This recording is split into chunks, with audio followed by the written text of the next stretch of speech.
5 days after my wife died, my son rushed to call an inheritance meeting.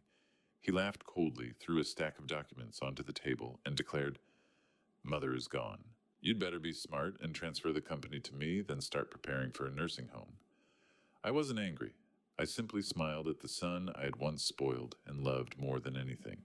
But the moment my lawyer walked in carrying a sealed envelope, the entire room fell silent.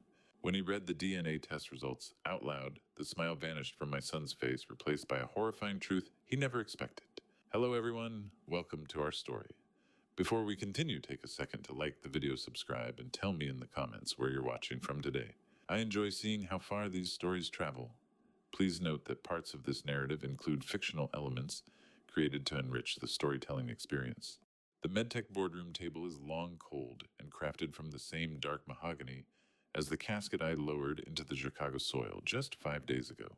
I, Clifford Bryant, 65 years old, and still feeling the weight of the Chicago soil on my shoes from my wife's funeral, sat at the head of the MedTech Solutions boardroom table as my own son prepared his ambush. Arlene had designed this room to inspire collaboration, but today the air felt stagnant, smelling of stale coffee and the cloying, expensive perfume that always seemed to precede an unpleasant conversation.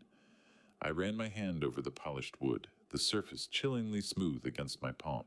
The rhythmic ticking of the wall clock was the only thing filling the silence until the heavy doors groaned open.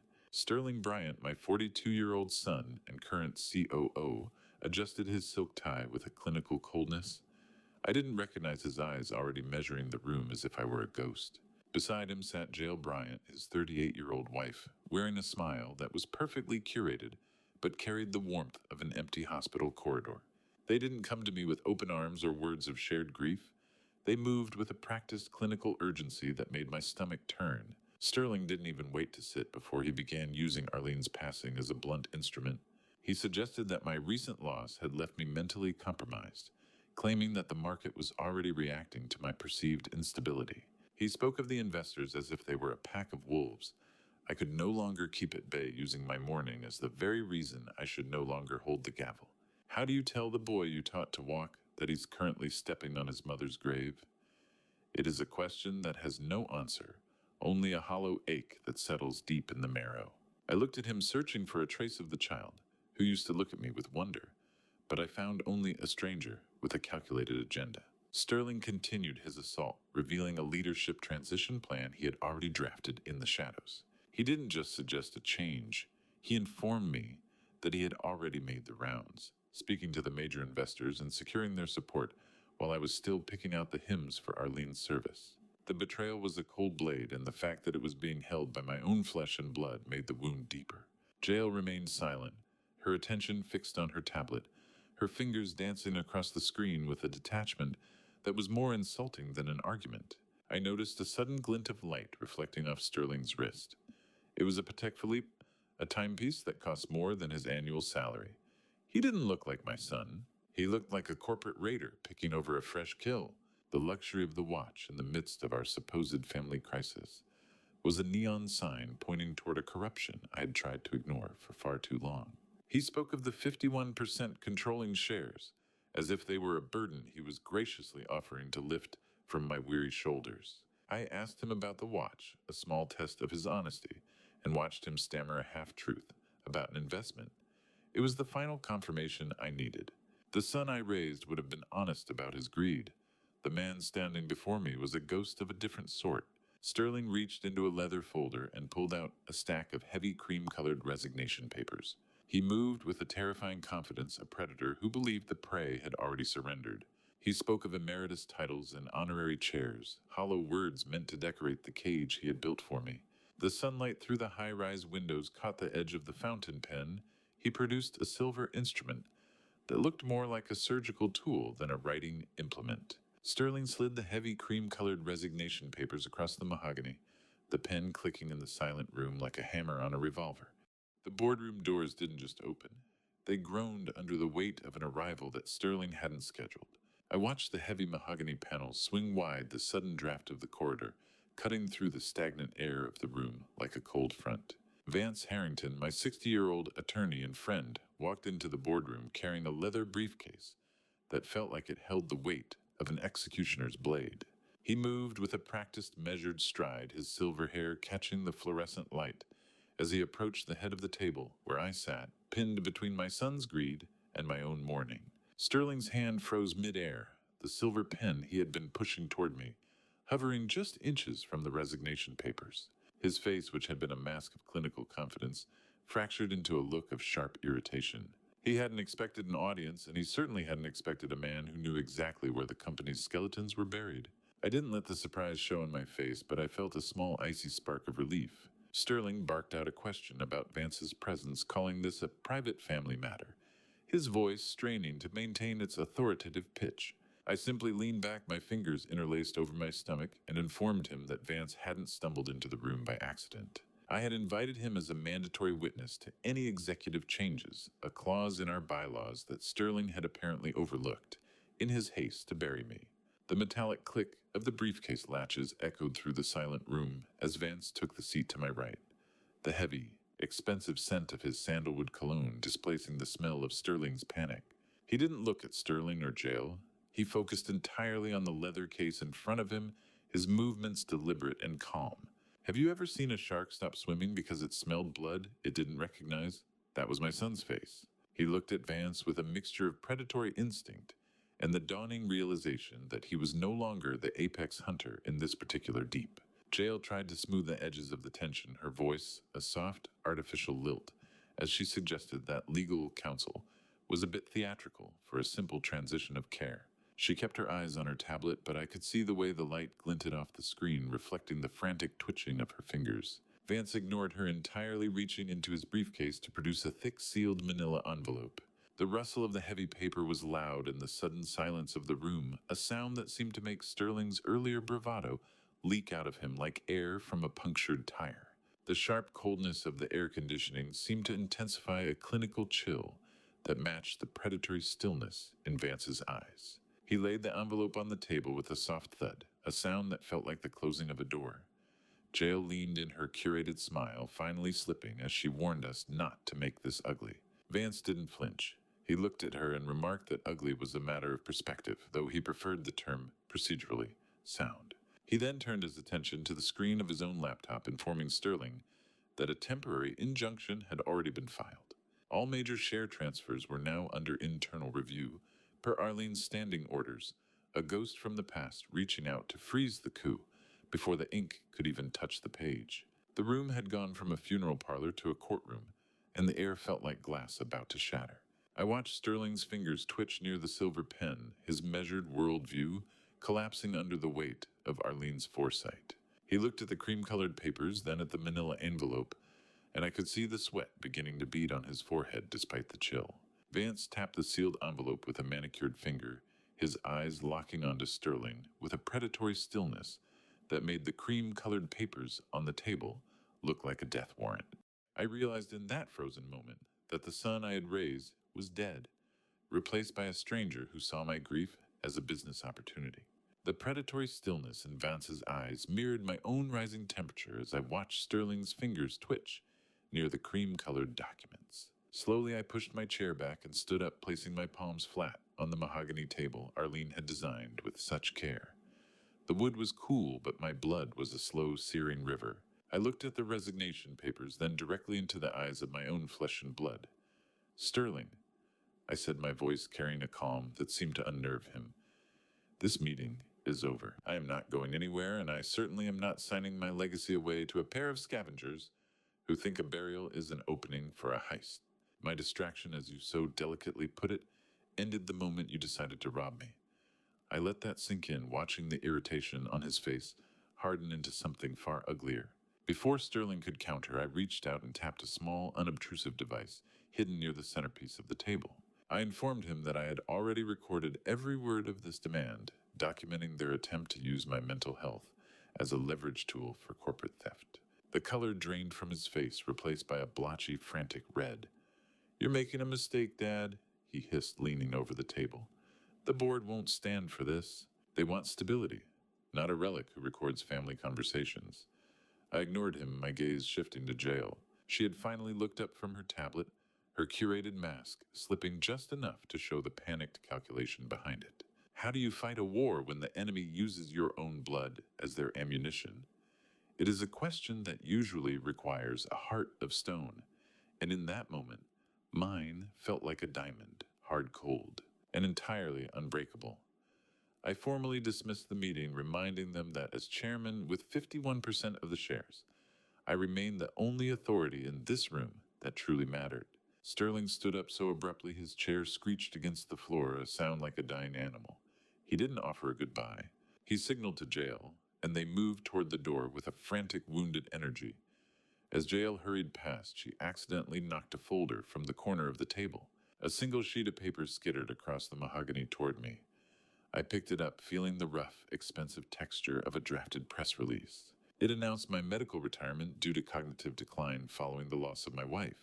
They hadn't just been hoping I would sign, they had been ready to bury my reputation before I was even out of the building. Enjoy your chair while it is still yours, Clifford Sterling shouted from the doorway. Relics usually end up in basements, and you are starting to smell like the cellar. Vance reached into his briefcase and pulled out a second USB drive, this one labeled Insurance Policy Board Member Collusion. He explained that Arlene had planted a hidden microphone in Sterling's office 6 months before her death. The recordings captured Sterling in a late-night call with board member Thomas Winters and an external buyer from Global MedCorp. They were negotiating a hostile takeover cell medtech for $450 million. Sterling would receive $180 million, Winters $50 million, and the buyer would strip the company for patents. Arlene's voice, weak but sharp, had been captured on the same recording, whispering to Vance, "If they move against Clifford, release this to the SEC." The timestamp was chilling, recorded 2 weeks before her hospice admission. Sterling hadn't just been stealing. He had been auctioning off his mother's legacy while she was still breathing. The boardroom doors slammed shut with a force that vibrated through the floorboards. The silence that followed was louder than the screaming. I stood there, the absolute ringing silence of the room pressing against my eardrums. I turned to the portrait of Arlene that hung on the far wall, her eyes captured in a moment of quiet brilliance. I inhaled the faint lingering scent of the lilies in the vase nearby her favorite, and felt a wave of shame. I silently apologized for not listening to the subtle warnings she had tried to give me about the boy we raised. "Vance," I said, turning to my old friend, "it has begun. Build her armor. I'm going to need every bit of it to survive what is coming." Vance didn't respond immediately. He walked over to Arlene's personal desk in the corner and opened a small concealed drawer. He handed me a small handwritten note I had never seen before its first line, sending a cold chill down my spine. The ink on Arlene's note was slightly smudged, as if she'd been crying when she wrote it, or perhaps she just knew my hands would be shaking when I finally found it. We had moved to a dimly lit coffee shop tucked away in a corner of downtown Chicago, far from the prying eyes of medtech security or the neighbors who whispered behind the trimmed hedges. The air inside smelled of burnt coffee beans and old leather, a sharp contrast to the clinical sterility of the boardroom I'd just fled. I smoothed the paper out on the scarred wooden table, my thumb catching on the slight crinkle of the parchment. Arlene's handwriting, usually so precise, had a frantic edge. "Clifford, if you are reading this, it means Sterling has chosen a title over his father. Do not hesitate. The armor is already built." My breath hitched as I realized the depth of her foresight. She wasn't just suspicious in those final months, she had been active. While I was busy holding her hand and mourning a future that was slipping away, she had hired a private investigator and a forensic accountant to shadow our son. She did the work I was too blinded by love to even consider. I felt a crushing weight of guilt, an icy tide rising in my chest, realizing she was protecting me while she was literally fading away in that hospice bed. I looked up at Vance, who sat across from me, the blue light of his laptop reflecting in his glasses like a digital predator. "She knew, Vance," I whispered. My voice felt like it was traveling through gravel. "She spent her final strength building a cage for the son we raised together." Vance didn't offer empty platitudes. He simply nodded and adjusted the screen so I could see the files he had decrypted. "Have you ever felt the ground turn to liquid beneath your feet? That's what happens when you realize your own flesh and blood has been treating your legacy like a carcass." The clinical glow of the bank statements illuminated the dark booth, revealing a name that made my stomach drop: Titan Healthcare Advisory, LLC. It was a shell corporation Vance explained registered in Nevada 18 months ago, with Sterling listed as the sole proprietor. I watched the cursor move over a long list of transactions, a paper trail of absolute betrayal. Vance began to break down the mechanics of the theft with a detached professional precision. 24 invoices, Clifford, all for something called regulatory compliance analysis. He pointed to the numbers showing me how every single request was for just under $85,000, the exact threshold that allowed Sterling to bypass my required dual signature. The total was a staggering $1.85 million. He didn't just steal from the company, Vance. He stole the focus I should have had for her. While I was reviewing these phantom reports, I could have been listening to her stories one last time. The air in the shop felt cold and damp, a typical Chicago autumn night bleeding through the glass. But the chill I felt was entirely internal. Vance then revealed the registered address for Titan Healthcare. It was a P.O., Box in Galena, the small, quiet town where Arlene and I had celebrated nearly every anniversary for the last 30 years, using that place as sanctuary of our shared history. To anchor a fraud felt like a personal desecration that hurt more than the money itself. $1.85 million. That wasn't just a number, it was a ransom note for a son I no longer recognized. My grief, which had been a heavy, suffocating blanket, was being replaced by a focused, predatory heat. I was no longer just a widower, I was the chairman again, and I had a fraud to excise.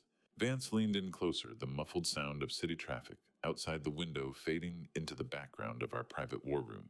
His voice dropped to a whisper as he clicked onto the next folder in the directory, a file titled Asset Liquidation Strategy. He looked at me with a grim sort of anticipation, his finger hovering over the mouse, as if preparing to trigger a demolition. Vance didn't speak. He simply rotated the laptop, the screen displaying a high-resolution photograph of a Lake Tahoe villa that looked like a temple dedicated to the money my son hadn't earned. The blue light of the laptop stinging my eyes made the image feel like a physical assault, a sharp digital glare that cut through the comforting shadows of the coffee shop. I leaned in my glasses, sliding down the bridge of my nose, staring at the sprawling architecture, the floor-to-ceiling glass, and the private pier stretching into the sapphire water. This wasn't just an investment, Vance explained as he pulled up the wire transfer records. Sterling had authorized a $520,000 down payment for this property 18 months ago, but the betrayal cut deeper than a deed. He hadn't just bought a house. He had already started moving Jail's personal belongings into it weeks before Arlene drew her last breath. I could almost smell the metallic, sterile scent of the car key in the secondary photograph.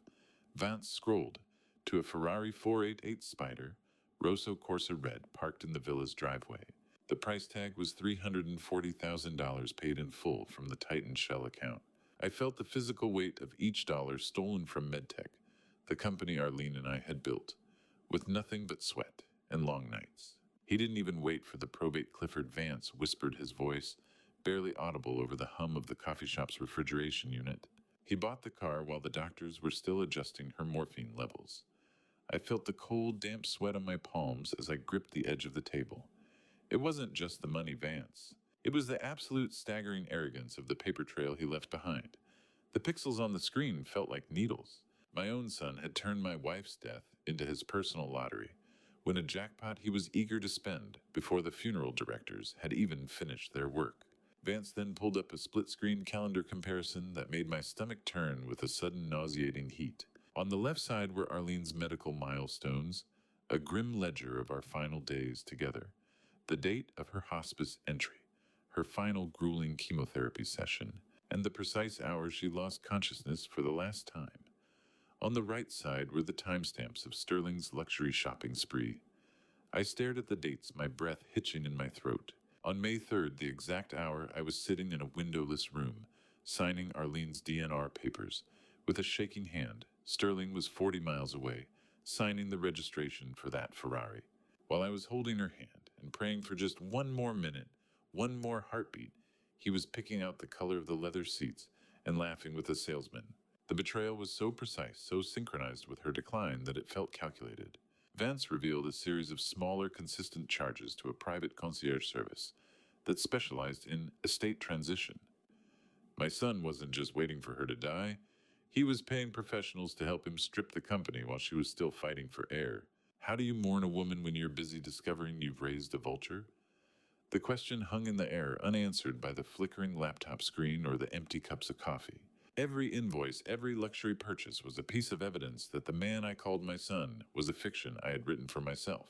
I felt a cold clarity settle over me, a detachment that replaced the raw grief of the previous 5 days. Vance closed the laptop with a definitive snap that echoed through the quiet shop like a gunshot. He reached into his coat pocket and pulled out a small handwritten slip of paper. Arlene dictated this address from her hospice bed, he said, sliding it toward me. She told me you would need to go there when the time was right. I stared at the address, the ink blurring, as I realized Arlene had been visiting a world I wasn't invited to while she was supposedly sleeping. The small slip of paper felt heavier than the laptop Vance had just snapped shut, a physical anchor to a Pilsen neighborhood I barely knew. It was a quiet residential street, far removed from the glass towers of MedTech or the manicured lawns of our estate. My mind, sharp and analytical by habit, began to pull at the threads of the past year, unspooling memories I had filed away as harmless. I saw us on the porch a year ago, bathed in the thick orange glow of a Chicago sunset. Arlene had been watching Sterling walk to his car, her eyes narrowed with a scrutiny I hadn't understood at the time. She told me then that our son no longer looked at the company as a responsibility, but as a harvest. I remember how I laughed it off, leaning back in my wicker chair with a glass of scotch, defending his ambition as the natural fire of a young man hungry for success. I told her he would settle down once he had more skin in the game. Her eyes had held a profound sadness. Then a mourning for the son she knew we were losing to greed, while I remained blissfully, stubbornly ignorant. Vance's voice pulled me back to the cold coffee shop, where the wind whistled against the glass like a warning. He began to describe a reality of her final months that I had completely missed. Arlene hadn't just been resting behind those hospice curtains. She had been the general of a silent army. She held clandestine meetings with Vance and a private investigator, often in the middle of the night when she knew I was home trying to snatch a few hours of exhausted sleep. Vance told me that she would sometimes intentionally slow down her own pain medication dosage, enduring the searing agony of her condition just to ensure her mind remained clear enough to sign the legal authorization forms. How do you apologize to a ghost for being too soft to see the knives being sharpened in your own kitchen? The guilt tasted like copper in my mouth. I had thought she was just reminiscing when she asked me to bring those old boxes of company ledgers from the attic. I thought she wanted to look at the early days of our success, to feel the weight of what we had built together one last time. In reality, she was examining those ledgers with a magnifying glass, her hands trembling with palsy, but her mind sharper than a razor as she spotted the rounding errors Sterling thought were invisible. Vance pulled a small digital recorder from his pocket and pressed play. The scratchy sound of Arlene's recorded voice filled the booth, weak but possessed of a terrifying clarity. Clifford, she said, and the sound of my name in her voice almost broke me. JL is the architect. Sterling is the hand, but she is the mind. She is pushing him toward the edge, and he is too weak to resist the view. The recording cut off, leaving a silence more absolute than the city noise outside.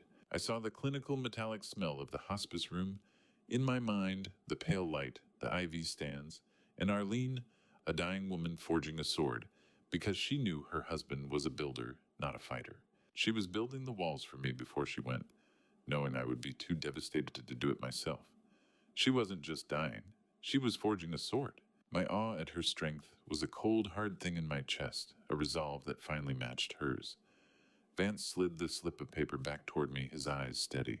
Go see Leora Prescott tomorrow morning, he whispered. She was Arlene's primary nurse in the final weeks, and she has the only thing your wife said would make sense of all of this. I took the paper, my fingers steady now, accepting that my wife had spent her final days arming me for a war she wouldn't live to see. The bungalow was small, painted a soft cream that seemed too cheerful for the heavy truth I had come to collect. I pulled my sedan to the curb in Pilsen, the morning air crisp and tasting of the lake, yet my lungs felt tight. Following the trail Vance had laid out for me, I stepped onto a sidewalk, cracked by years of Chicago winters, heading toward a life my wife had kept parallel to our own. Leora Prescott. Arlene's 60-year-old nurse was waiting in her garden with a look that told me Arlene's fight hadn't ended at the hospital. She was kneeling among her plants, the heavy scent of dried lavender and rosemary clinging to her sensible knit sweater. When she saw me, she didn't offer the rehearsed hollow condolences I'd been hearing for days. Instead, she stood up and gave me an empathetic hug that carried more genuine weight than any gesture from my own son. She led me toward the porch, her movements slow and deliberate. As we sat, Leora began to describe my wife, not as a patient fading into the ether, but as a general preparing a final desperate defense. It was a jarring image. Arlene had always been the softer touch in our partnership, the one who mitigated my analytical sharpness with grace. Yet Leora spoke of her using her last bouts of energy to ensure I would never be truly alone in the fight she knew was coming. I learned then that Arlene had done more than just trust Leora with her care. Years ago, she had secretly paid off Leora's home mortgage. It was a staggering revelation of Arlene's quiet philanthropy, a move that secured a level of loyalty that Sterling's corporate bribes could never hope to touch. Arlene had been buying me an ally before I even knew I needed one. How do you reconcile the image of a woman who could barely hold a spoon with a woman who was outmaneuvering a corporate coup from her bed? I gripped the rough, weathered wood of the porch railing until my knuckles turned white. I realized I had been treating Arlene like a porcelain doll, to be protected, while she had been treating me like a fortress that needed reinforcing. Leora's voice was steady as she recounted the clandestine conversations they'd had while I was out getting coffee or pacing the hospital corridors. She told me how Jail had tried to visit Arlene alone in those final days, circling the hospice bed like a vulture. Jail had been looking for something specific, some piece of leverage Arlene held over Sterling, but my wife had played the part of the unconscious victim to perfection. She had held her breath and closed her eyes, protecting a secret she had carried longer than she had carried our son. The sound of a distant wind chime was the only break in the conversation, as Leora reached into a hidden pocket of her apron. She explained that Arlene knew Sterling would eventually move against me. She knew the greed we had failed to prune would eventually grow into a cage.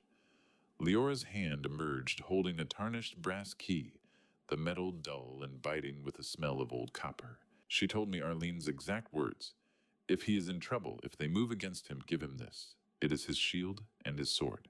I reached out my fingers, trembling slightly as the key was placed in my palm.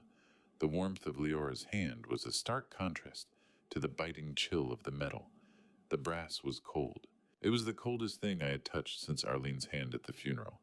I stared at the simple object, wondering how something so small could carry the weight of a 40-year-old secret. I asked her where it led, my voice sounding distant to my own ears. Leora leaned in the garden, silence suddenly heavy and expectant. She whispered the name of the Heritage Trust Bank, an institution Arlene had visited, to open a box before we were even married. It was a secret she had kept through 38 years of marriage, through every board meeting and every anniversary, waiting for the moment I would finally be forced to see the truth about the life we had built together. Heritage Trust was a fortress of granite and brass, a place where secrets were buried deep beneath the city's concrete heart, and I was about to exhume a part of Arlene I never knew existed. As I pulled my sedan to the curb on LaSalle Street, the towering marble columns seemed to lean over me with a judgmental weight. The morning sun was bright, reflecting off the glass of neighboring skyscrapers. But as I stepped through the heavy revolving doors of the bank, the world turned cold and gray. I approached the reception desk with the tarnished brass key clutched so tightly in my pocket that the metal bit into my palm. The bank officer was a man of ironed suits and low voices, his movements as mechanical as the vault doors he guarded. He didn't ask questions.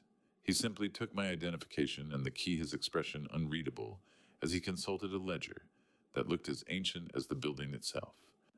"Box 31B, he murmured, his voice echoing in the hallowed hall. "The records show it was last accessed by Mrs. Bryant herself, approximately 7 months ago, shortly before her illness became critical." I followed him down a flight of marble stairs into the subterranean depths of the building, the air growing thinner and more clinical with every step. I remarked that my wife was a woman of long-term plans, and that I was only just beginning to realize how long those plans truly spanned. He led me through a series of security checkpoints, each gate clicking shut behind us with a finality that made my pulse thrum against my collar. The bank records he briefly showed me revealed a startling truth. Arlene had continued to pay the rental fees for this box from a small separate account she inherited from her grandmother. She had kept its existence entirely off our family's financial radar for 38 years. Opening that box felt like breaking a seal on a time capsule filled with oxygen-starved memories. The vault itself was a labyrinth of steel lockers bathed in a flickering fluorescent light that made the shadows dance. The officer stopped at a small door and inserted a master key alongside mine. The lock yielded with a heavy, satisfying thunk that resonated in my chest. He slid the long metal box out and carried it to a private viewing room, a small windowless space that smelled of old dusty paper and stagnant air. The echoing thud of the viewing room door closing behind him left me in a silence so absolute it was deafening. I sat at the small table, my heart hammering a frantic rhythm against my ribs. I reached out and lifted the lid, the hinges groaning in protest. Inside sat a stack of yellowed documents, their edges brittle with age. But it was the item resting on top that stopped my breath entirely. It was a single photograph, the edges slightly curled. I picked it up, my fingers trembling. A 20-year-old Arlene looked back at me, her face possessing a youthful softness, but her eyes holding a depth of sorrow I had never seen during our marriage. She was cradling a baby girl, a tiny bundle wrapped in a knitted blanket. "Who is this Arlene?" I whispered to the empty room. "What did you carry alone for all these years?" The date on the back was March 1981, a full year before we had even met. How many versions of a person do we love? And which one was the girl in this photograph? I stared at the image, searching for clues in the grain of the film. Then I saw it. The baby girl was wearing a tiny silver locket on a delicate chain. My stomach dropped as I recognized the piece. It was the exact same locket Arlene had worn on our wedding day. I had always assumed it was a simple family heirloom, a piece of costume jewelry she cherished for sentimental reasons. Now seeing it around the neck of this mystery child, it felt like a beacon of a life she had lived in the dark. The chilled air of the vault seemed to seep into my bones. I turned the photograph over again, my eyes catching two words written in her hopeful younger script. Myria. The name was a phantom, a whisper from a past she had successfully hidden from everyone, including the man who shared her bed for nearly 4 decades. I brushed my fingers over the birth certificate, the paper so brittle it felt like I was touching a skeleton Arlene had kept hidden in this steel tomb for nearly 40 years. In the sterile quiet of the Heritage Trust viewing room, the only sound was the clinical, rhythmic ticking of the wall clock, mocking me with every passing second of a life I had never truly known. Beneath the photograph of that impossibly young, sorrowful girl, I found the official documentation of a tragedy. The birth certificate was for Rhea Chenoweth, born in early 1981. Arlene's maiden name was there, typed in a font that felt like a scream from a different era, but the space for the father's name was left chillingly blank. I stared at that white void, realization washing over me like ice water.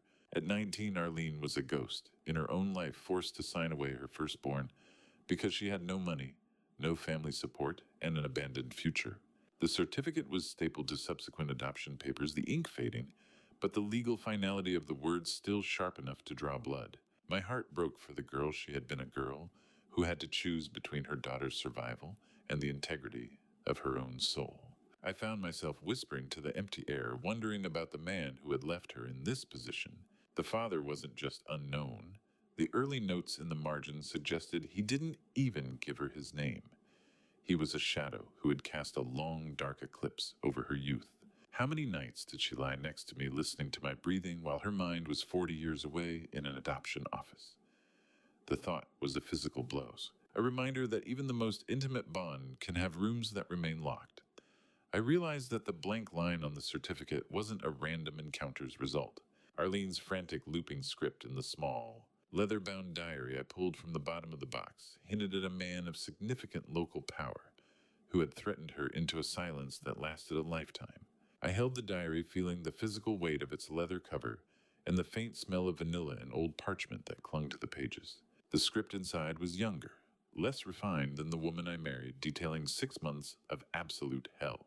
She had tried to raise Rhea alone in a cold, drafty Chicago apartment, counting pennies for formula, while the winter wind rattled the glass. She wrote of the precise moment she realized she couldn't give the baby the life she deserved, and the soul-crushing agony of handing her over to the agency. Underlined 3 times in dark, almost violent ink was the name the adoptive parents had chosen, Anne.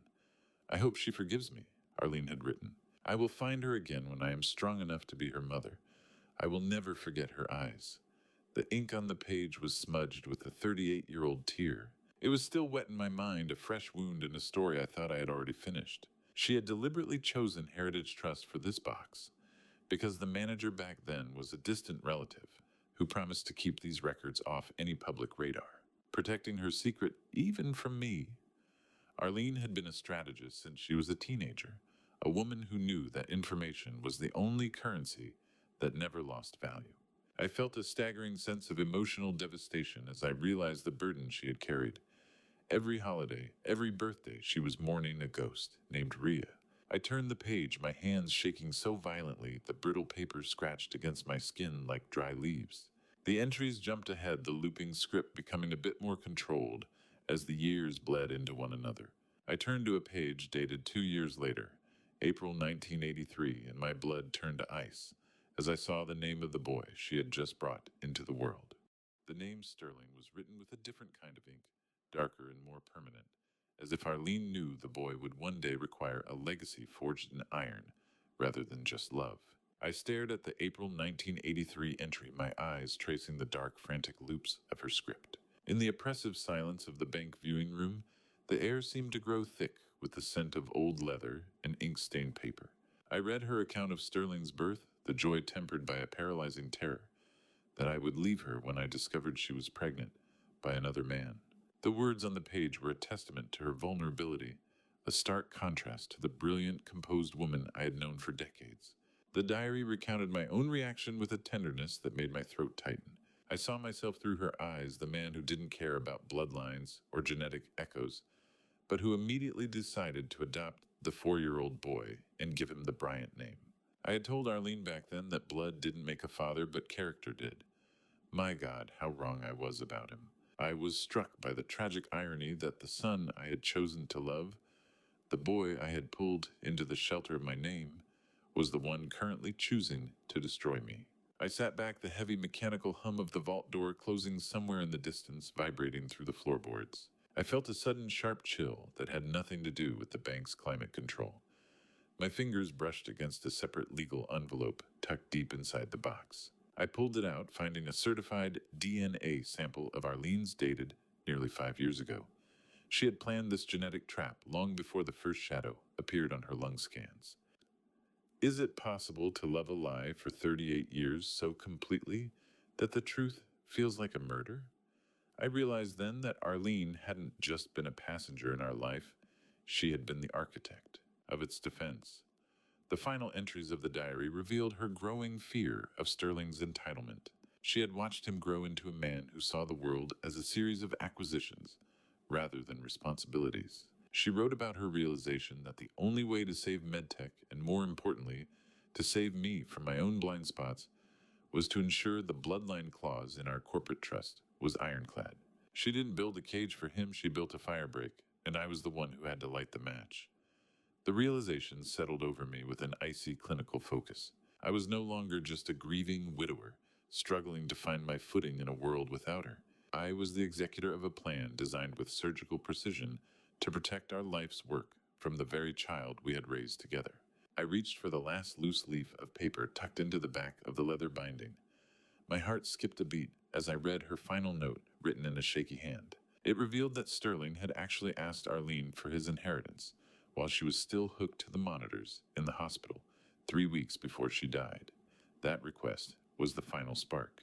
It had triggered her to finalize the Heritage Trust Box instructions that very afternoon.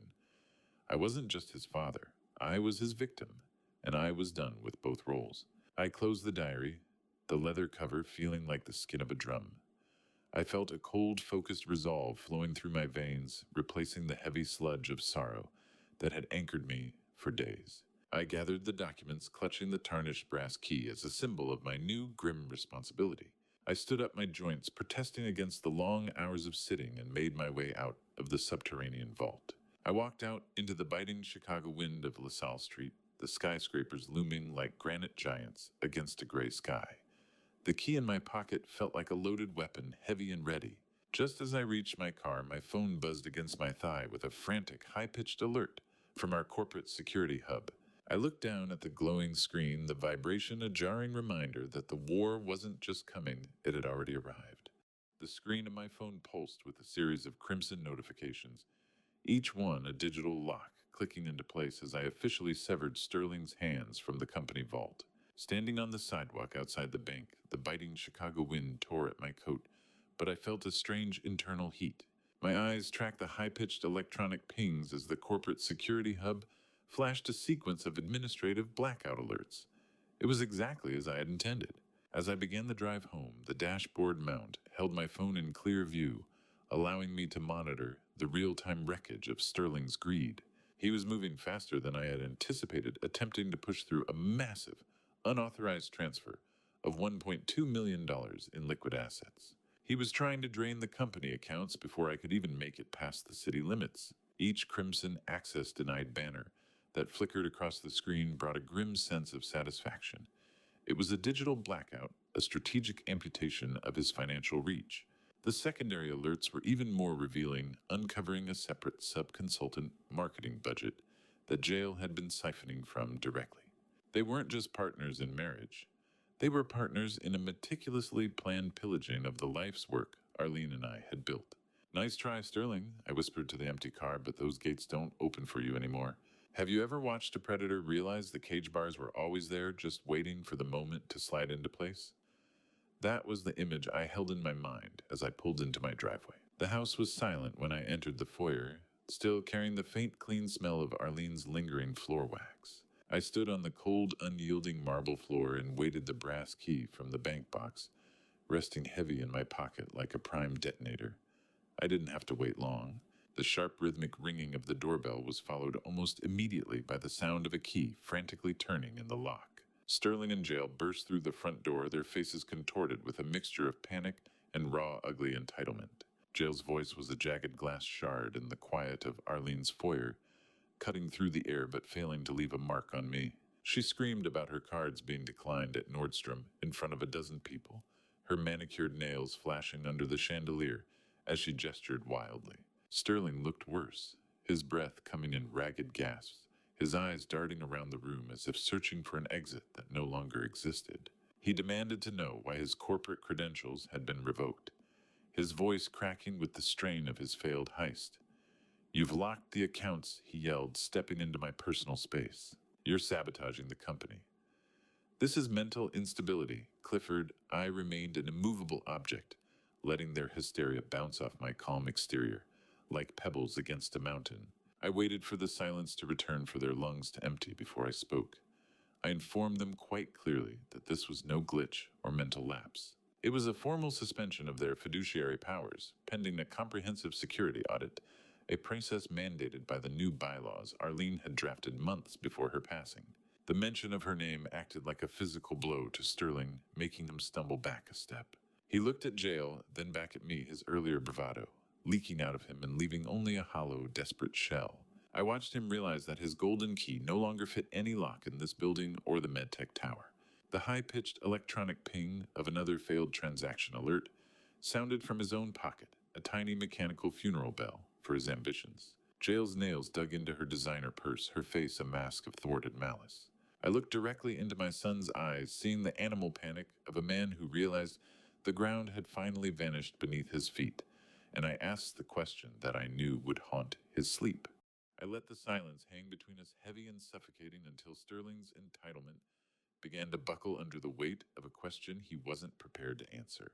I spoke in a voice that commanded the entire room, a tone I usually reserve for high-stakes board meetings, where the future of MedTech hung in the balance. "Do you really think your mother was as blind as I was, Sterling?" I asked, leaning casually against the doorframe of the foyer.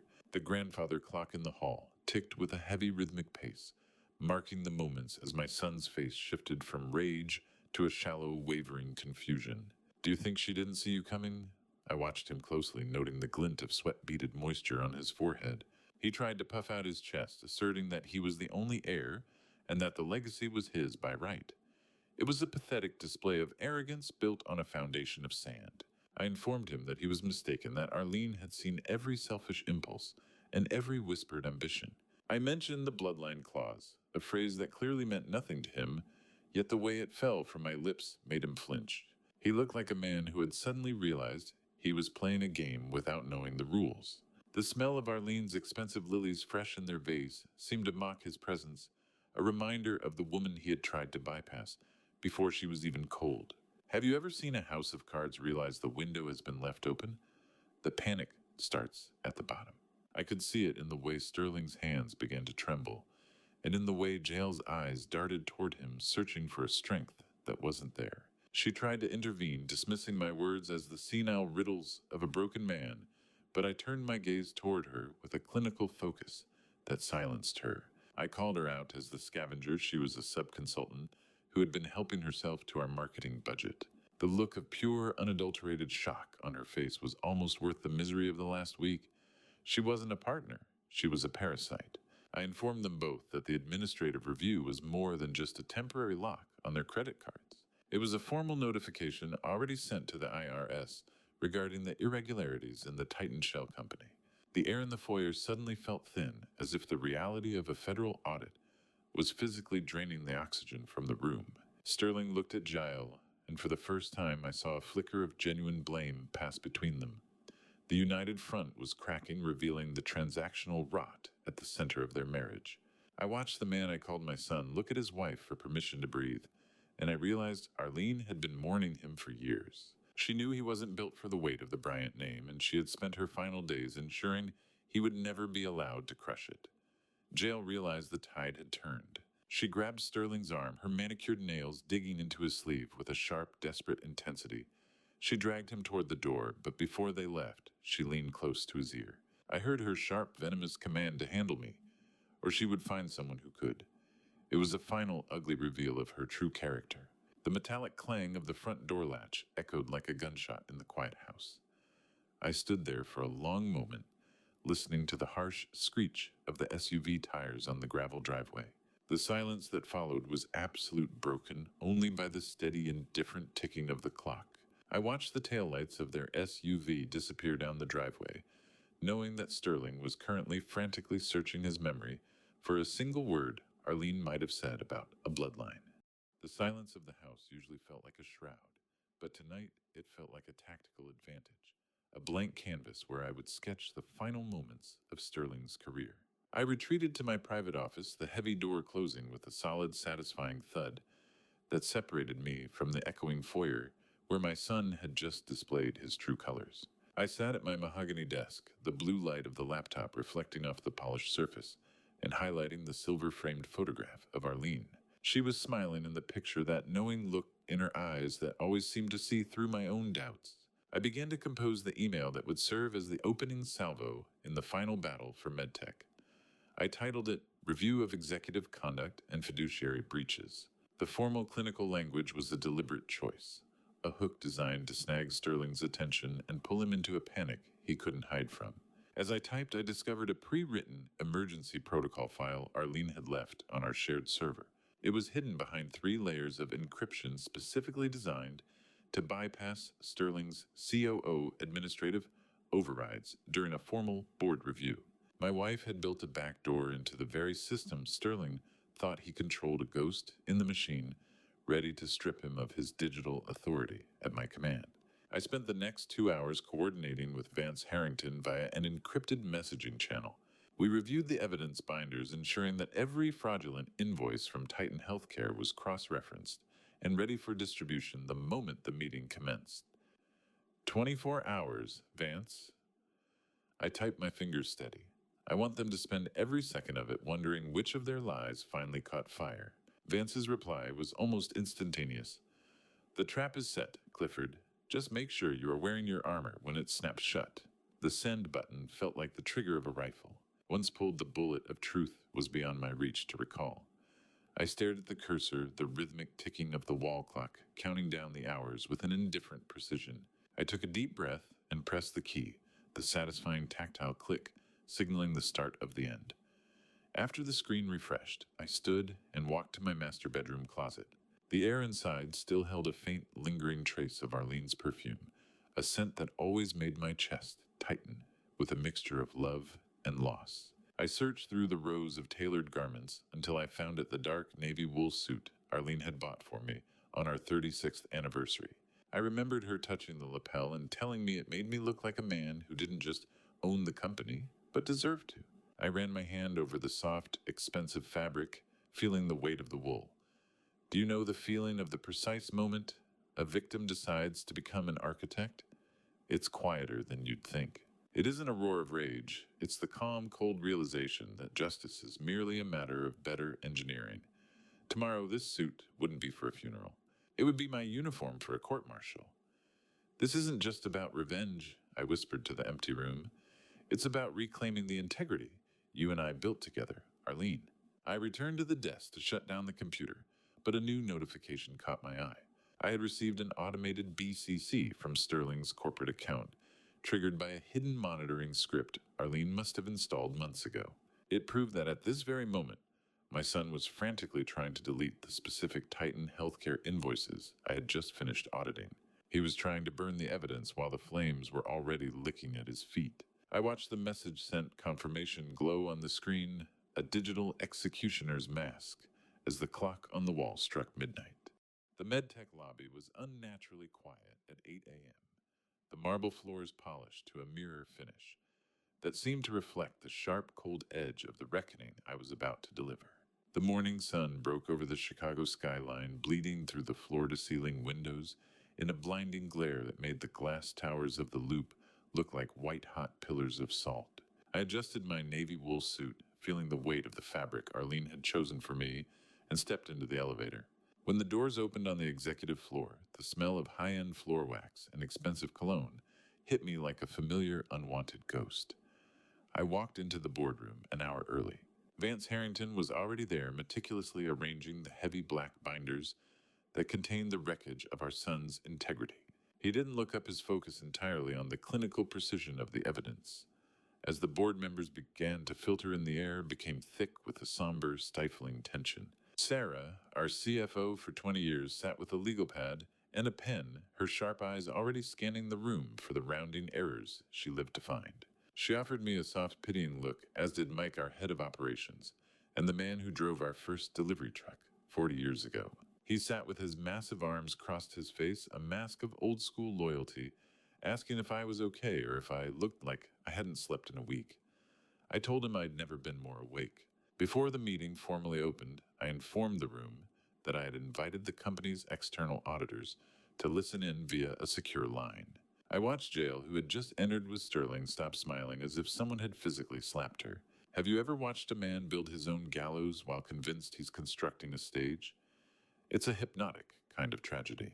I sat at the head of the table, feeling the cold condensation on the glass water pitcher near my hand, and formally yielded the floor to Sterling. I wanted him to speak first. I wanted him to commit his lies to the record before I pulled the floor out from under him. Sterling took the bait with a nauseating enthusiasm. He stood tall, adjusting his silk tie and flashing the expensive watch I now knew the true cost of. He delivered a rehearsed, slick presentation on what he called the leadership crisis. He used Arlene's death as a shield, painting me as a broken man, a relic living in the past who was unable to make the decisive calls MedTech required. He spoke of the investors' fears and the need for stability, all while maintaining a mask of practiced empathy that made my stomach turn. He was a work of fiction, a character he had written to play the part of the grieving, capable heir. He concluded his performance by practically demanding an immediate vote for succession, claiming it was exactly what Mom would have wanted. Look at him, the silk tie, the expensive watch, the practiced empathy. My son was a work of fiction, and I was about to stop reading. I asked him, my voice dangerously calm, if that was his final word on the matter, and if he was absolutely sure about what his mother's wishes would have been. Sterling scoffed, glancing at Mike as if expecting a nod of prearranged support, but Mike remained stone-faced, his eyes fixed on the mahogany table. The first flicker of doubt crossed Sterling's face, a tiny crack in the porcelain mask. Silence pressed against the walls, broken only by the mechanical hum of the projector cooling fan, as I turned my gaze from Sterling's triumphant face to Vance. My old friend sat with a single finger resting on the top folder, the one containing the Titan healthcare registration. The countdown I had started at midnight was finally reaching zero, and the air in the room felt like glass about to shatter. Vance didn't just stand. He rose with the slow, deliberate grace of a predator, who had already calculated the precise location of the jugular. I sat back in the heavy mahogany chair, feeling the cool condensation of the water pitcher near my hand, my eyes fixed on Sterling's face. My son still wore that mask of borrowed confidence, but the air in the room had shifted the moment Vance placed his hand on the first black binder. Vance opened the cover with a sharp clinical rustle and addressed the board, his voice cutting through the hum of the projector fan like a surgical blade. He informed them that this meeting was not merely a reaction to my grief, but a fulfillment of a fiduciary duty. 2 weeks ago, I had commissioned a top-to-bottom forensic audit, but Vance corrected the record with a detail that made my chest tighten. The audit hadn't actually started with my signature. It had been triggered by an automated flag Arlene had hidden deep within the payroll system months before her hospice entry. She had pulled the pin on this grenade before she even left our house for the last time. Vance clicked the remote, and the corporate structure of a company called Titan Healthcare Advisory LLC bloomed onto the screen in harsh blue light. He showed its registration in Nevada 18 months prior. I watched Sarah lean forward, her sharp eyes narrowing as the name of the sole proprietor appeared in bold black letters, Sterling Bryant. Sterling's throat visibly constricted as he tried to swallow a dry, parched sound in the absolute silence of the room. Have you ever seen the exact moment a man's soul tries to leave his body while he's still sitting in an ergonomic chair? I watched the color drain from his cheeks, leaving him a sickly, translucent gray under the flicker of the projector. Sarah remarked that she had never seen this vendor on our preferred list, her voice tight, with the CFO's natural suspicion. Vance didn't let the tension dissipate. He began a surgical deconstruction of the consulting fees MedTech had been paying to Titan. He displayed the first 6 invoices, and the board gasped collectively as the pattern became clear. Every single one was meticulously crafted to stay just under the $85,000 threshold, the exact point where my dual signature would have been required by the old bylaws. I could smell the mahogany table beneath the heat of the laptop, a scent that always reminded me of Arlene's office, while Vance pointed out the metadata analysis on the screen. The files hadn't been created in an office. They were created on Sterling's personal laptop, and the timestamps were the most damning part of all. Every invoice had been drafted during the exact hours Sterling claimed to be at the hospital sitting at Arlene's bedside. While I thought he was mourning his mother, he was busy coding the theft of her legacy. Vance turned to the head of operations, asking him if his department had ever received the regulatory compliance analysis listed on the October invoice. Mike's response was a low guttural growl that echoed like a tectonic shift. He stated clearly that he had never heard of Titan Healthcare in his life, let alone seen a single page of their work. The boardroom felt like a tomb, and the invoices were the epitaph. I looked at Jael, whose perfectly curated smile had vanished, replaced by a rigid, glassy stare. Sterling's earlier presentation about leadership and stability now felt like a bad joke told at a funeral. He sat hunched over his silk tie, suddenly looking like a noose, the blue light of the projector washing over his pale face as if he were a ghost caught in a spotlight. Vance clicked the remote one more time, his voice dropping an octave as the screen shifted from invoices to a single bolded total sum. The sound of Sarah's pen hitting the carpet was the only break in the silence that followed a tiny plastic thud that felt as loud as a gavel coming down on a life sentence. The number 1,850,000 didn't just appear on the screen. It burned into the room's collective conscience, a glowing neon sign of a son's greed that no amount of corporate doublespeak could erase. I watched the light wash over the board members, turning their faces into pale masks of disbelief. Vance remained standing, his finger extended toward the digit that represented the ultimate betrayal. He broke down the final tally with surgical precision, explaining that the embezzlement hadn't just been a slow leak, it was a deluge. He showed us the high-yield savings account where Sterling had consolidated the remaining funds just 48 hours ago, immediately after I had confronted him in my foyer. The coward had been trying to move the stolen gold before the walls closed in. Sarah, our CFO, began scribbling furiously, her voice trembling with a professional outrage that made her usually steady hands shake. She started listing the interest and tax liabilities, her words painting a picture of a fiduciary breach so massive it threatened the very foundation of MedTech. Sterling tried to stammer out a defense, claiming it was intended as a performance-based pool, and that Jael had told him it was standard practice. I didn't even look at Jael. I could feel her cold, calculating silence from across the table. But I wasn't done. I had a second hidden folder to reveal. While Sterling had been looting the coffers, Jail had already leased the Lake Tahoe villa, the one bought with our stolen money, to a group of tech investors for a weekend retreat. She hadn't even waited for Arlene to pass before she started turning the stolen family asset into a rental business. The room didn't just go quiet, it went dead. I could hear the hum of the air conditioning, a cold machine for a cold truth. I stood up, the movement slow and deliberate, and demanded absolute silence. The board members, who had begun to shout in indignation, fell still as I projected the split-screen timeline I'd spent the night perfecting. On the left was the digital wire transfer for a Rosso Corsa Ferrari 488 Spider. On the right was Arlene's medical log from the afternoon of May 3rd. I pointed to the timestamps with a hand that was finally terrifyingly steady. While Arlene was being moved into hospice care, while I was sitting in a plastic chair, signing the final comfort care directives that would allow her to die in peace. Sterling was at a luxury dealership in Lake Forest. I was holding her hand, telling her it was okay to go, that I would be fine. And I looked directly at Sterling, whose eyes were fixed on the floor. You were wiring $340,000 for a car because you couldn't wait for her to be cold to start living your better life. Can you imagine it? The man you raised, the boy you carried on your shoulders, checking his watch for a car delivery while his mother takes her last breath. The air in the room felt like it had been sucked out by a vacuum. The blue flickering of the projector timeline cast a ghostly pallor over Sterling's slumped shoulders. I reached for my water glass, the weight of it cold and heavy in my hand, but I didn't drink. I had one final piece of evidence Vance had obtained. I played the brief audio clip from the dealership's security feed. Sterling's voice, clear and impatient, filled the boardroom. Hurry it up, I have a funeral to plan. The sound of his own words seemed to strike him like a physical blow. He opened his mouth to defend the indefensible, but his voice failed him, leaving only a wet, pathetic gasp. Across the table, Mike Sullivan's face had turned a dangerous mottled shade of purple. He shoved his heavy chair back, the legs screeching against the floor like a dying animal, and stood up. His knuckles were white as he gripped the edge of Arlene's mahogany table, and I realized he was doing everything in his power to keep from reaching across the space and ending the meeting his own way. I didn't wait for Mike to throw the first punch. I raised my hand like a conductor, signaling the final crashing note of a symphony Sterling had never bothered to learn. The sound of Mike Sullivan's heavy breathing filled the silence, a rhythmic, dangerous huffing that seemed to shake the very foundations of the mahogany table.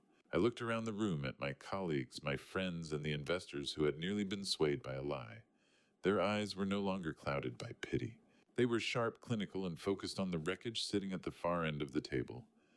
I called the meeting back to order with a voice that didn't tremble. I formally introduced three motions: the immediate termination of Sterling Bryant's employment for gross misconduct, the permanent banning of Jail Bryant from all MedTech properties, and the full authorization of criminal prosecution for felony fraud and embezzlement.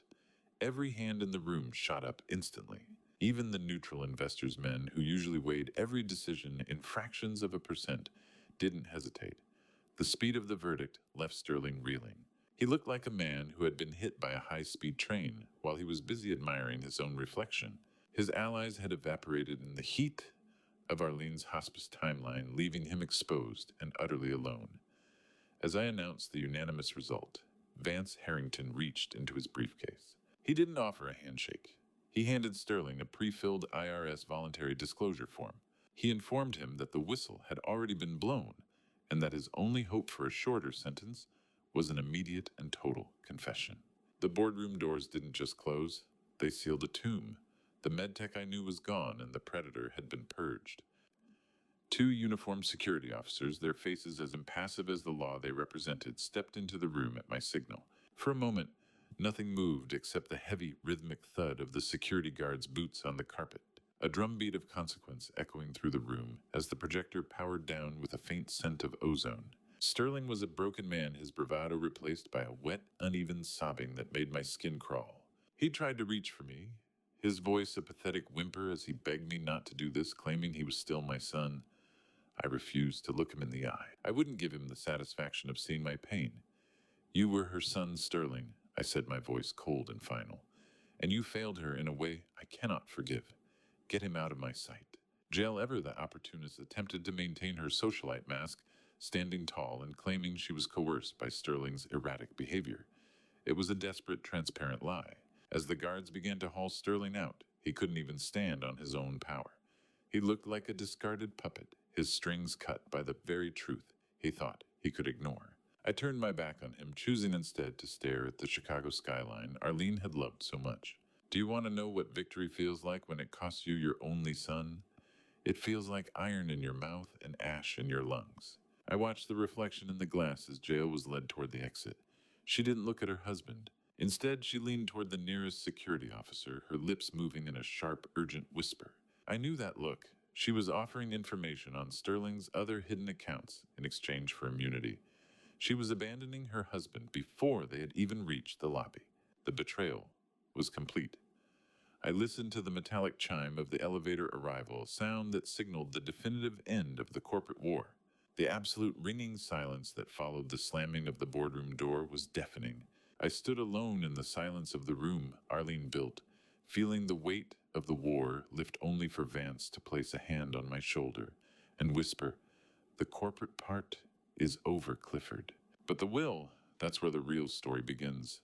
The silence that followed the boardroom explosion wasn't peace. It was the pressurized hush of a storm cell, gathering strength for a second more devastating strike. I sat in the high-backed chair of my darkened study, the only light coming from the flickering glow of the local news. 3 weeks had passed since the elevator doors closed on Sterling, and in that time, the world I had spent 40 years building seemed to dissolve into a series of legal filings and tabloid headlines.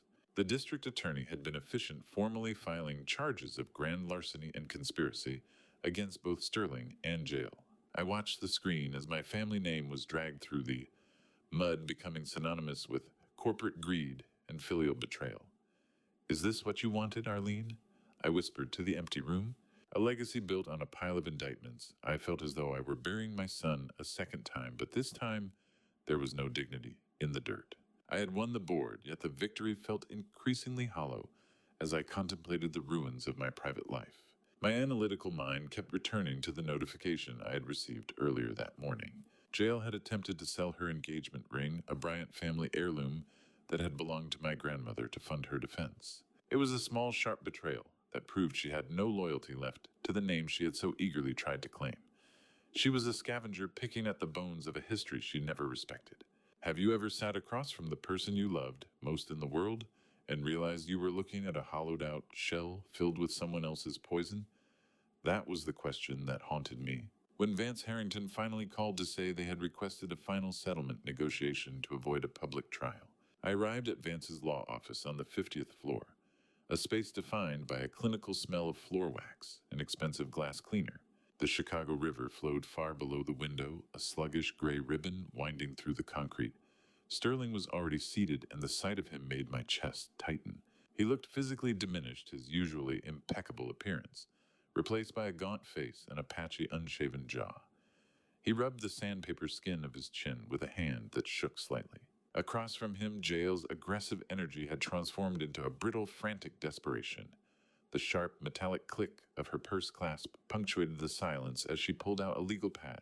She didn't offer a greeting. She immediately demanded $1 million severance and the Tahoe Villa in exchange for signing an NDA and disappearing. "We're not here to haggle, Jael," I said, my voice sounding like dry leaves on pavement. "We're here because you've run out of places to hide."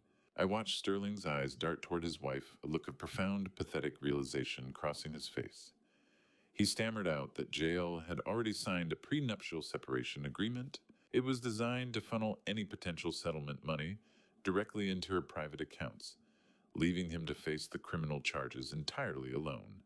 Jael wasn't negotiating. She was scavenging, and Sterling was the carcass. The hum of the high-rise elevator in the background seemed to underscore the industrial coldness of the room. I looked at the man I had raised, the boy I had once believed was my future, and I felt nothing but a weary clinical detachment. He was a stranger who shared my house but not my soul. Jael began to launch into a fresh tirade about her rights and the unfairness of the audit, her voice rising to a shrill, manic pitch. I ignored her entirely. I reached into my briefcase and pulled out a single blue folder, sliding it across the polished glass table towards Sterling. I spoke the words that I knew would end the negotiation before it even began the final strike Arlene had prepared from beyond the grave. This isn't about the money you stole, Sterling, I said, my voice steady and cold. It's about the mother you never knew. Vance Harrington didn't rush. He adjusted his spectacles with a surgical precision that made the simple act of opening a blue folder feel like the clicking of a detonator. I sat across from my son, my hand resting on the cool glass of the conference table, watching the reflected high-rise lights of Chicago flicker in the background like a dying pulse. Vance began by reading the preamble of Arlene's final will, a document executed with quiet ferocity just 2 months before her passing. When he reached Article 3 detailing the transfer of all personal liquid assets to me, I saw Jael's lips curl into a brief, predatory smirk of relief. She thought the fight was about the cash on hand, the simple liquidation of a life well lived. However, the air in the office grew thin as Vance moved to Article 4. He described the controlling interest of MedTech as Arlene's sole separate property, a legacy she had inherited and guarded with the tenacity of a sovereign state. She had inserted a bloodline clause, a legal failsafe I now realized had been part of her strategy for decades. Jill scoffed, asking if we were participating in a medieval drama and demanding the final numbers. She didn't understand that Arlene had actually added this clause to our prenuptial agreement in the 80s. My wife hadn't just protected the company from outside threats. She had protected it from the very boy we were raising, long before he ever learned to lie. Vance enunciated the terms with chilling clarity. The shares would only transfer to an heir who could provide definitive biological and genetic proof of being of Arlene's direct bloodline. Jael laughed nervously, mocking the formality because Sterling was the only son. But Sterling remained eerily quiet, his gaze locked on the heavy manila envelope Vance had just pulled from his briefcase. Have you ever seen a person realize their entire existence was a carefully curated story, only for the narrator to close the book mid-sentence? Before I reveal the cold results of that biological proof, I need to know you're locked in with me. Type justice in the comments if you saw this twist coming, or shock if your jaw just dropped. I'm reading every single one of your reactions. Please note the next part contains fictionalized details, added to deepen the emotional impact. If you prefer strictly factual retellings, you can stop the video here. Vance broke the seal on the certified report from St. Augustine Medical Center, the crisp sound of the paper tearing like a gunshot in the silent room. He reminded Sterling of the executive physical Arlene had insisted on 4 months ago, the one Sterling thought was a mere corporate formality to appease the insurance board. Vance pointed to the bold clinical conclusion on the white stationery. The report confirmed that Sterling's blood type was a rare subgroup that was biologically impossible for Arlene to have produced. I saw Jael, a former farmer rep who knew exactly what those markers implied, turn a shade of gray that matched the recycled air of the office. Vance read the final line with a voice that sounded like a firing squad. The maternity probability between Arlene Bryant and Sterling Bryant was 0.00%, zero common genetic markers. The decimal points felt like a firing squad. Sterling's world didn't just crack, it vanished. He repeated the word zero in a wet, pathetic whisper. 0%. It was a mathematical execution of everything he thought he knew about himself. I felt the sudden sharp ringing in my ears as the verdict was read, a sound that drowned out the hum of the city below. Jael let out a sound that wasn't a scream, but a dry, rattling gasp of pure, unadulterated defeat. She looked at the report as if it were a physical monster, her eyes wide and devoid of the calculation that usually defined her. Sterling's hand reached for the paper, trembling so violently it looked like he was vibrating apart as Jael let out a sound that wasn't a scream, but a dry, rattling gasp of pure defeat. I watched the man I had called my son for 38 years collapse into his chair, the legal reality of his non-existence stripping away every ounce of the arrogance he had worn like armor. The rhythmic, wet sound of Sterling's sobbing filled the sterile law office, a pathetic, high-pitched noise that seemed to vibrate against the high-rise windows. I felt a profound, heavy sadness, a weariness that went deeper than bone. It was time to finally tell the truth that Arlene had carried like a lead weight in her 1983 diary. I broke the long silence, my voice steady but carrying the weight of a final judgment. I told them how Arlene had Sterling with another man long before she and I ever built our first laboratory. I explained that I had chosen to legally adopt him when he was 4 years old choosing to give him my name and my heart because I believed in a future we would share. I didn't give you my blood, Sterling, I said, looking at the top of his bowed head, but I gave you everything else. You threw it all away for the keys to a car and the deed to a villa. I revealed that Arlene had actually begun funneling a portion of her personal dividends into a secret trust years ago, not for him, but for a shadow he never knew existed. She had been protecting the legacy from his greed, even while he was still in prep school. Sterling looked up, his face a ruin of tears and snot. You knew, he whispered, his voice cracking. You knew I wasn't yours. I didn't answer. The truth was too heavy for words. Do you believe in ghosts? Because when that door opened, I didn't see a stranger. I saw the woman I buried 5 days ago, 30 years younger and ready for battle. The door to the law office opened with a quiet, authoritative click, and Dr. Rhea Sterling. Vance, 43 years old and possessing Arlene's hauntingly familiar, intelligent gaze, stepped into the room. She was still wearing her burgundy surgical scrubs, the faint smell of antiseptic lingering on her as she walked through the stunned hush. The room felt like it had been struck by lightning. Everyone noticed it instantly, the visual of Rhea's eyes, the exact depth and steel of Arlene's. Vance Harrington stood and formally presented her as the biological daughter Arlene had placed for adoption in 1981. He explained that they had reconciled 6 months ago, and through a series of legal maneuvers Arlene had masterminded from her hospice bed. Rhea was now the verified owner of the 51% controlling interest in MedTech Solutions. Sterling was no longer an heir, he was a footnote in a history book Arlene had rewritten while he was busy checking his bank balance. Rhea produced a medical power of attorney, her hand steady as she placed it on the table. She revealed that she was the one who had authorized the final audit of Sterling's department while acting as Arlene's private physician in those final weeks. I didn't come for the money, Sterling, she said, her voice a clinical mirror of our mother's. I came because our mother asked me to save her husband from the wolves he raised. I felt the heavy brass key in my pocket vibrating with the weight of the moment, a physical link between the past Arlene protected and the future Rhea now held. Sterling stared at her, his mouth hanging open, unable to process the woman who had effectively erased his entire identity. Jael looked as though she wanted to scream, but her throat had clearly seized with the realization that the Peterson Legacy Trust was beyond her scavenging reach. Rhea walked toward the table, her surgical clogs silent on the carpet, and placed a hand on the blue folder. Her Arlene-like gaze locked onto Sterling with a clinical, unblinking authority that seemed to freeze the very air in the room.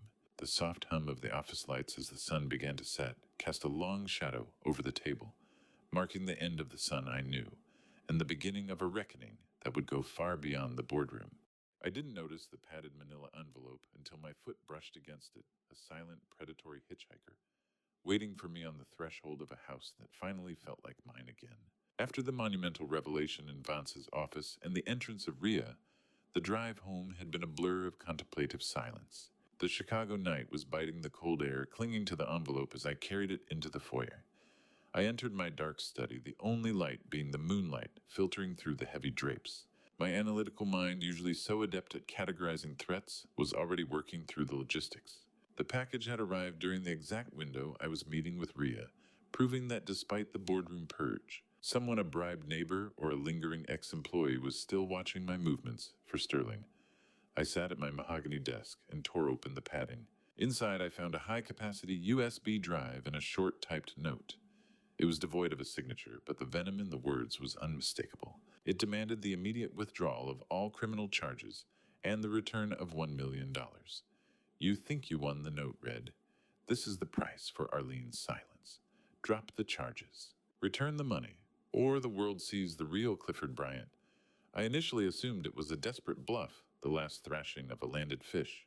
But when I plugged the drive into my laptop, a single file appeared titled MedTech Ethics Insurance. Have you ever heard your own voice say something you never meant with a coldness you didn't know you possessed? The static blue light of the laptop screen washed over my face as I opened the file. A digital hiss filled the room, sounding like a snake in my ear before the voices became clear. It was a recording of a conversation I had with a board member 18 months ago. I remembered the day well. We were discussing legal market competition and how to outmaneuver Harrison Medical through superior technology. But the audio had been expertly spliced, the gaps between words sutured together with terrifying precision. On the recording, I heard myself say, "We need to eliminate Harrison Medical, whatever it takes." It sounded as though I were authorizing the bribery of government inspectors to overlook a faulty diagnostic valve, a valve that in reality had never existed. My own voice was being used as a weapon against the very integrity I spent 40 years building. The dry, metallic taste of fear settled in my mouth, a sharp contrast to the vindication I had felt hours earlier. I noticed a digital timestamp on the note, indicating it had been printed using the high-end laser printer in Sterling's former executive office. He had been holding this blackmail in reserve for months, a contingency plan for the day his greed finally tripped the wire. The audio file didn't just play, it hissed like a snake in my ear, repeating that distorted, incriminating loop. I leaned back, my heart hammering against my ribs. Sterling knew that even a hint of such a scandal would tank MedTech's stock and destroy Ria's new leadership before she could even take her seat. He wasn't just coming for me, he was willing to burn Arlene's entire legacy to save himself from a jail cell. I felt a sudden vibration through the wood of the desk. Just as the recording looped back to the word eliminate, my personal cell phone buzzed on the mahogany surface. It was a private number 1 I hadn't seen since the board meeting. I stared at the vibrating device, the movement a rhythmic jarring intrusion in the silent study. The screen glowed with an aggressive insistence demanding that I finally pick up the pieces of the war I thought I had already won. I stared at the vibrating phone on my desk, the cold, smooth glass of the smartphone screen, catching the static blue light of my laptop. The private number flickered with a rhythmic insistence that seemed to pulse in time, with the adrenaline beginning to coat my tongue like bitter copper. I pressed the green icon not out of fear, but with the grim curiosity of a man watching a predator reveal its final desperate shape. I didn't say hello. I simply waited, listening to the static hum of the digital connection. "You thought you were the only one who kept files," Dad Sterling said. His voice was no longer the pathetic broken thing I had heard in the boardroom. It had flattened into a cold, clinical cadence that felt entirely alien. "I've had that recording for 18 months, and I have enough copies hidden to ensure it reaches every news affiliate in Chicago if you don't play ball." He laid out his terms with the terrifying efficiency of a professional extortionist. $1 million in a clean wire transfer to a subsidiary in the Caymans, and the immediate dismissal of all felony charges. I felt a surge of cold fury, my fingers tightening around the edge of the mahogany desk. "What you are doing is federal extortion, Sterling," I replied, my voice a low, analytical rumble. "You are adding decades to a sentence you haven't even started yet. You think this doctored audio is a shield, but it is just another stone in the wall you are building around yourself." Sterling scoffed a sharp, metallic sound over the line. He informed me that he had already BCC'd a low-resolution teaser of the audio to our lead investor at Blackwood Holdings. He wanted to prove that he wasn't bluffing about his willingness to crash the MedTech stock price into the dirt. How many times can you break a heart before it simply stops being an organ and starts being a stone? I looked at the photograph of Arlene on my desk, her eyes full of the wisdom I had been too blind to see. "Sterling," I said, attempting one final appeal to the boy, "I thought I knew your mother loved you.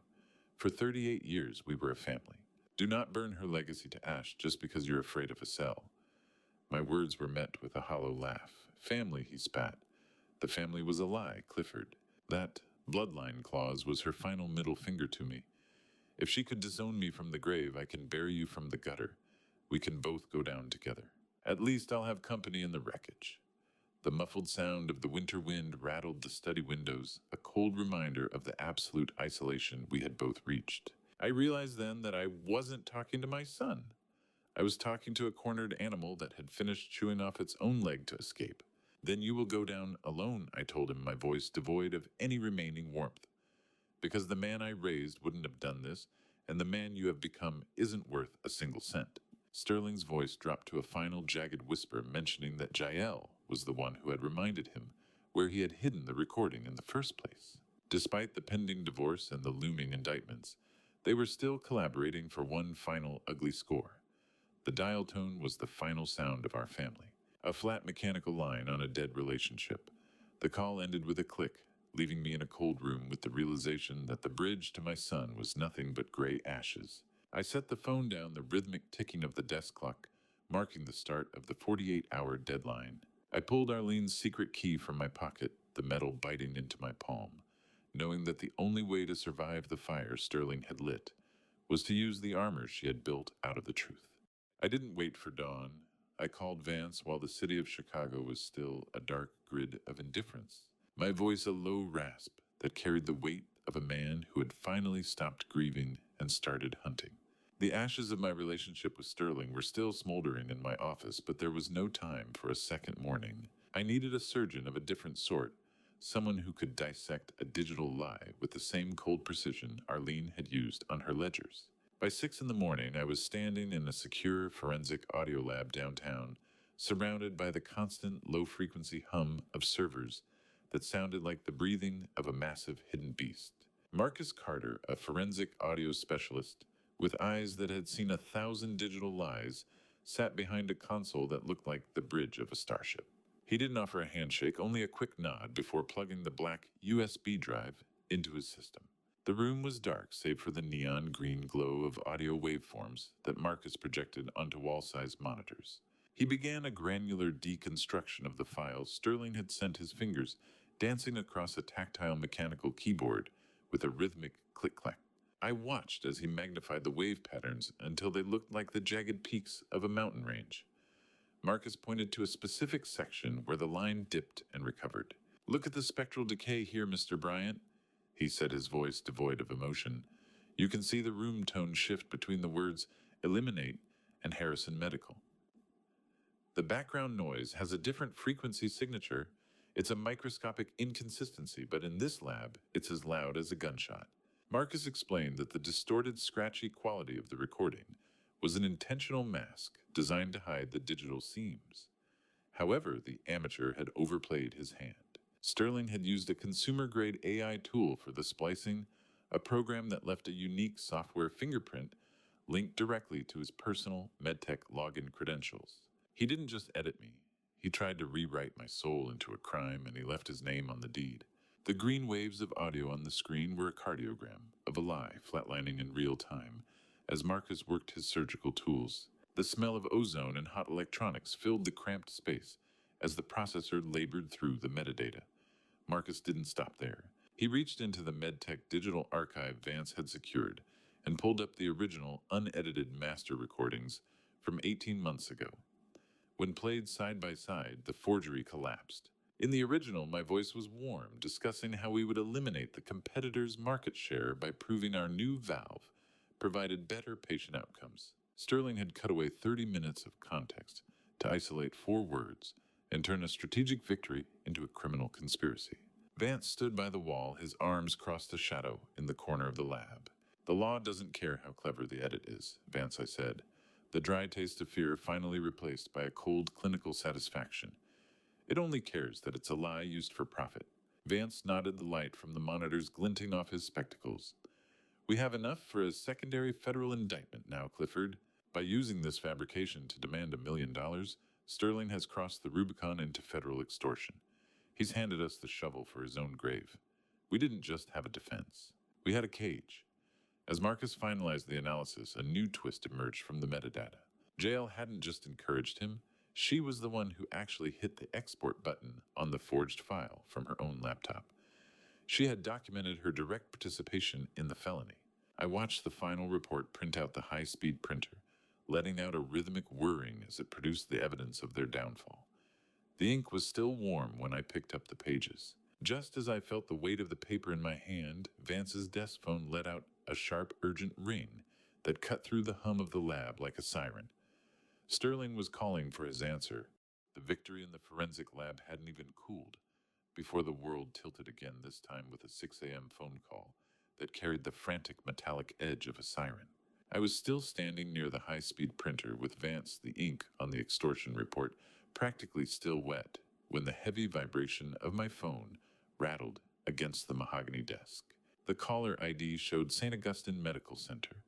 A dispatch officer, his voice clipped, and clinical informed me that Sterling had been admitted to the ICU after making a 911 call from his car. He claimed to have ingested a lethal combination of prescription pills and high-proof alcohol. My breath hitched a sudden agonizing surge of paternal instinct, warring with the cold hard facts of his betrayal. No matter the forgery, no matter the theft, a visceral, primitive part of me still recognized him as the boy I had raised.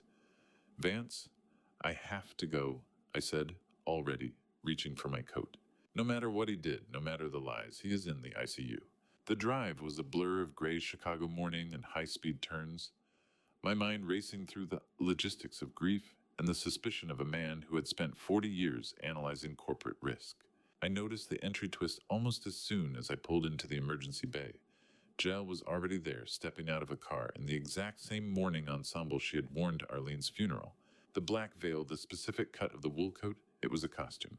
I realized with a sickening lurch that this entire hospital scene had likely been storyboarded before the first pill was even swallowed. How do you separate the father who wants to save his child from the man who knows the child is currently trying to bury him?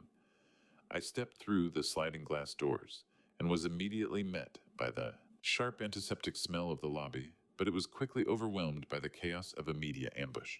The hospital staff moved with a practiced, frantic rhythm, their faces a blur of surgical masks and exhausted eyes as they navigated the chaos JL had unleashed. She stood at the center of a media scrum, the blinding staccato flashes of news cameras illuminating her perfectly smudged mascara. She was playing the role of the shattered wife with terrifying precision, her voice rising in a tearful cadence as she addressed the overlapping shouts of the reporters. My husband couldn't handle the pressure of his own father trying to destroy his life just for a stock price. She cried, her face a mask of simulated grief. "Clifford, over here. Did you drive your son to suicide?" a reporter screamed, shoving a microphone toward my chest. I felt a wave of pure disgust. This wasn't a hospital lobby. It was a soundstage, and Jail was auditioning for the role of the century. As I tried to push through the swarm of cameras, a sympathetic nurse brushed past me, surreptitiously slipping a folded note into my hand. My fingers traced the rough paper as I moved. I opened it under the pretext of checking my watch and felt my blood turn to ice. Jail had called the local news desk 10 minutes before Sterling had even arrived at the ER. The media presence wasn't a coincidence. It was a coordinated launch event for a narrative of victimhood. The cold, heavy vibration of my phone started again, but I ignored it, focusing entirely on the woman in black who was currently weaponizing my son's supposed suicide attempt to assassinate my character. I pushed through the final layer of microphones, my eyes locking onto Jail's dry, unblinking ones. She didn't look like a woman in mourning. She looked like a gambler doubling down on a losing hand. Before I could speak, a doctor from the ICU grabbed my arm, pulling me away from the vultures. He had a look of deep suspicion behind his mask, a professional wariness that said the tragedy unfolding upstairs was even more complicated than it looked. Dr. Aris didn't lead me to the ICU. He led me to a windowless security office where the air smelled of ozone, and the truth was recorded in grainy, high-contrast digital frames. Dr. Aris was a man of sharp angles and tired eyes, his white coat stained with the reality of a shift that had lasted far too long for theatrics. He shut the door behind us, cutting off the muffled, overlapping shouts of the reporters and the vibration of the news helicopters hovering outside the hospital. The room was small, lit only by the blue-tinted flicker of security monitors and a single humming fluorescent light. I stood there, feeling the dry, papery texture of the printout the doctor handed me.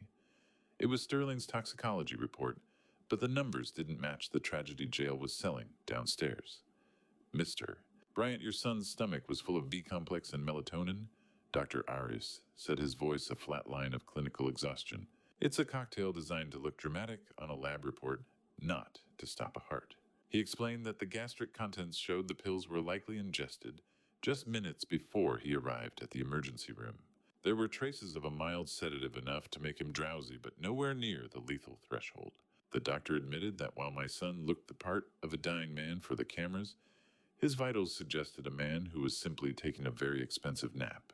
I felt the sharp antiseptic smell of the room burn my nostrils as my fear crystallized into a cold, analytical fury. Sterling had specifically requested Dr. Eris for his treatment, the doctor revealed, because he mistakenly believed Eris was on the medtech payroll. He had assumed the doctor would help him bury the fraud and validate his performance. Vitamins. My son had nearly bankrupted my reputation over a dose of riboflavin and a well-timed nap. How do you reconcile 38 years of fatherhood with the realization that your child is a meticulously crafted lie, The rhythmic hum of the ICU life support machines echoed in the distance, a sound that now felt like a mockery. Dr. Iris turned to the security console and tapped a key. The grainy blue-tinted flicker of the parking lot, CCTV footage from 5:45 a.m., filled the main screen. I watched as Sterling's car pulled into a dark corner of the lot far from the main entrance. He didn't look like a man in despair. He calmly checked his appearance in the rearview mirror, adjusting his collar with a steady hand. He then reached into the back seat and handed a thick manila envelope to Jael. They sat there for exactly 3 minutes, Jael checking her watch with a precision that made my skin crawl. She was waiting for the news van she had called to arrive. Only when the first broadcast light flickered in the distance did Sterling collapse against the steering wheel, and Jael began her performance, screaming for help as if her world were ending. There the doctor pointed at the screen. Watch his hands. He's checking his pulse to make sure he's still conscious enough to hit his cues. He didn't want to die. He wanted an audience. How do you mourn a son who is currently auditioning for his own obituary? The clarity was nauseating, a digital autopsy of a relationship that had never truly been alive. My paternal hope didn't just fade, it was executed by a timestamp. As the footage continued, I noticed a third person sitting in the car's back seat, a shadow that moved as Jael exited the vehicle. When the figure leaned forward into the light, my breath hitched. I recognized him instantly. It was the forensic audio specialist who had helped Sterling doctor the bribery recording 3 weeks ago. This wasn't just a staged suicide, it was a strategy session. I watched the screen as Sterling gave Jael a quick, unmistakable thumbs up before the paramedics reached the car door, and I felt the last thread of our relationship snap with the sound of a digital glitch. The weight of the world felt heavy, but for the first time in years, I saw the path forward with terrifying, absolute clarity. I passed Jael in the hallway without a word, her performative sobbing hitting my back like rain on a tombstone. Because I was no longer a grieving father, I was a man about to turn off the lights on a theater production. I ignored her attempts to grab my sleeve, my pace steady and clinical, as I moved toward the ICU wing. The air here was colder, stripped of the lobby's frantic energy and replaced by the low, rhythmic hum of expensive machinery. I entered the room where Sterling lay, the door clicking shut with a finality that seemed to vibrate in the sterile space. He looked the part of the tragic hero, his face pale against the white linens, surrounded by an array of monitors and IV stands that hummed with artificial life. As I approached the bed, he began to feign a struggle for breath, his voice a practiced, raspy whisper. "Dad, I am so sorry," he croaked, his eyes fluttering with a dramatic weakness. I just couldn't live with what I had done. I remained standing, refusing to sit in the visitor's chair he kept glancing toward. I watched the heart monitor. The green line moved in a rhythmic, healthy cadence that betrayed his frantic gasping. "You can stop the performance, Sterling," I said, my voice as flat and cold as the tile floor. "The machines say your heart is fine, and I say your acting is mediocre. You're not dying, you're just hiding." He looked like a martyr. He smelled like a fraud. The gap between the two was a mile wide. The smell of hospital soap and false tears was thick in the air, a cloying scent that made my stomach turn. Sterling's raspy voice vanished, replaced by a sharp, defensive tone as he realized I wasn't buying the script. I reached into my pocket and pulled out the plastic thumb drive doctor. Iris had given me the weight of it, feeling like a lead sinker. I placed it on the metal nightstand with a sharp, echoing clink. I saw the thumbs up Sterling, I told him, watching his pupils dilate in genuine fear for the first time. I saw the vitamins. "Did you really think Arlene's hospital wouldn't have cameras in the parking lot? I even saw where the pills came from. You didn't just fake a suicide. You scavenged Arlene's old discarded prescriptions from the medical waste to build your props. You used her death to stage your own." His mask finally shattered, and he lunged forward in the bed, the wires tugging at his skin.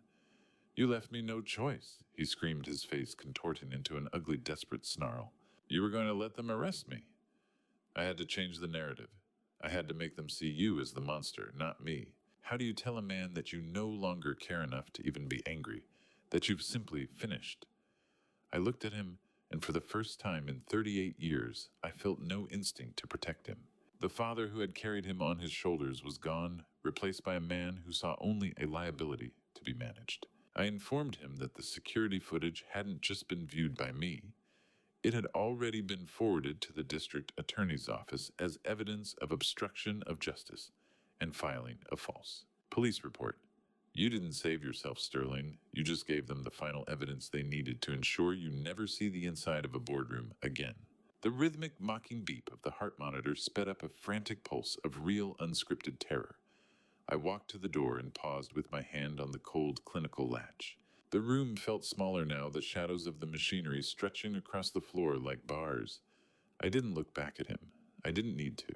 I listened to the sound of his real sobs, the ones that didn't sound like a play, as the heavy rhythmic thud of a police officer's boots sounded in the hallway behind me. The officer was a wall of blue polyester and jingling handcuffs, a silent representative of the real world that Sterling's theater could no longer keep at bay. I clicked the door open and stepped out, leaving the boy I had raised to face the man he had become. I walked out of the hospital feeling like I had finally shed a skin that didn't fit. But even as the fresh air hit my lungs, I couldn't shake the feeling that a hollow space like Sterling doesn't stay empty for long. The Chicago afternoon was crisp, the wind carrying a hint of lake salt and winter, but the clarity I sought remained elusive. As I crossed the expansive lobby, I passed a man sitting in the deep shadows of a corner alcove. Marcus Holloway was a man carved out of dark stone and expensive silk, his presence radiating a predatory stillness that made the hospital's fluorescent lights feel dim. He didn't look at me, but his weight felt intentional, a sharp, heavy contrast to the chaotic media circus, still shouting for scraps outside the sliding glass doors. He had the look of a man who waited for a living patient, and entirely devoid of empathy. I didn't know then that the man I brushed past was the architect of the next nightmare. I felt a sharp prickle of unease climb my spine, but I attributed it to the lingering trauma of the day and continued toward my car, leaving the wreckage behind. Back in the ICU, the world had shrunk to the size of a sterile cubicle. Sterling lay stripped of his dignity, his designer clothes replaced by a thin, shapeless hospital gown. The rhythmic, mocking beep of the heart monitor was his only companion, a steady reminder of the healthy heart he had tried to weaponize as a failing one. The police guard standing just outside the door was a constant blurring silhouette against the frosted glass, a reminder of his impending legal ruin. He was at his absolute nadir, weeping with a wet, ragged sound not for the sins he had committed, but for the status he had lost. He had tried to call jail 3 times, but she wouldn't even pick up the phone. He realized then that she had likely already fled toward whatever offshore life they had planned, leaving him to face the corporate fraud and the fake suicide charges entirely alone. Have you ever seen a man so broken that even a devil looks like a savior if he's holding a hand? The door to the room opened without the usual bustle of a nurse. A man entered, bypassing the guard with a flick of a high-level legal badge. Marcus Holloway stepped into the room, bringing with him the faint, pungent smell of expensive tobacco and clove that clung to his coat. He didn't offer comfort. He pulled a chair close to the bed, with a proprietary air that claimed the space. "Who are you?" Sterling croaked, his voice a ruin of exhaustion. Marcus leaned forward, his eyes dark and completely devoid of warmth. "I'm the man who should have been your legacy," he said. He reached out the cold, clinical touch of his hand on Sterling's arm, making the younger man flinch. He produced a document that identified him as Sterling's legal representative, and next of kin, a status he had quietly secured while I was busy at the bank. He didn't bring flowers. He brought a bloodline.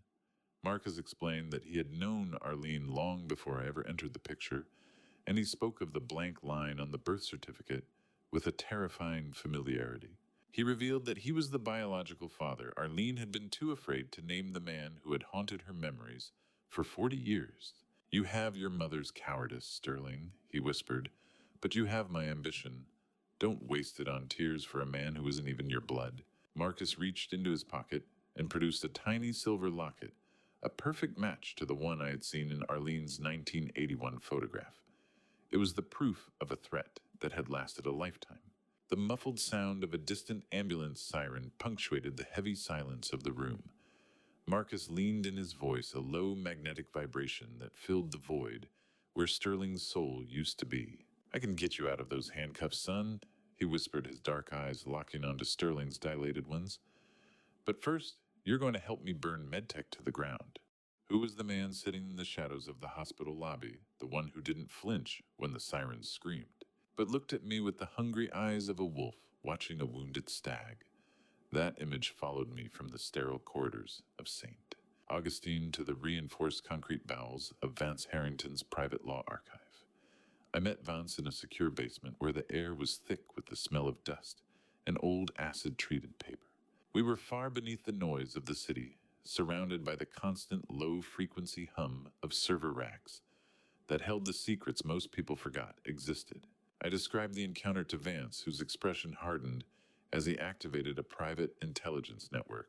We bypassed standard digital records, digging instead into unindexed legal archives and physical court transcripts from the early 80s. It didn't take long for a name to surface and then vanish like a ghost across multiple probate disputes in 3 different states. Marcus Holloway. Vance pointed to a flickering computer monitor, the blue light reflecting off his glasses. "He is a ghost, Clifford," he said, his voice dropping to a low rumble. "He doesn't own property under his own name, he doesn't pay taxes. But he is always standing near a massive inheritance, right before the ink dries." I leaned over his shoulder, the cold, heavy weight of a manila folder in my hand. "Check the 1981 records again," I countered. He wasn't just a bystander. He was the reason Arlene was terrified. He was the shadow that forced her to hide her firstborn daughter, and the reason she lived in a state of silent tactical alert for 40 years. Holloway wasn't a man. He was a parasite that had been dormant for decades, waiting for the host's immune system to fail. Vance dug deeper, uncovering a conviction from 1985, the exact year I officially adopted Sterling. Holloway had served time for witness tampering. It wasn't a coincidence. It suggested he had been paid a fortune to stay away back then, a payoff that had finally run its course. Vance identified Holloway's true profession with a chilling precision. He was an inheritance hunter. He specialized in identifying fractured families with massive assets, using psychological manipulation and legal loopholes to insert himself into biological disputes. He didn't want to run medtech, and he certainly didn't want to be a father. He wanted the payoff to keep the biological skeleton in the closet. He was a professional extortionist who had spent 40 years refining a technique for extracting settlements by threatening to reveal scandalous truths that would tank stock prices. "He's not Sterling's savior," I whispered, realization washing over me like ice water. "He is the man who provided the match for the fire." A deep dive into the Titan Healthcare Advisory Shell Company provided the final nauseating link.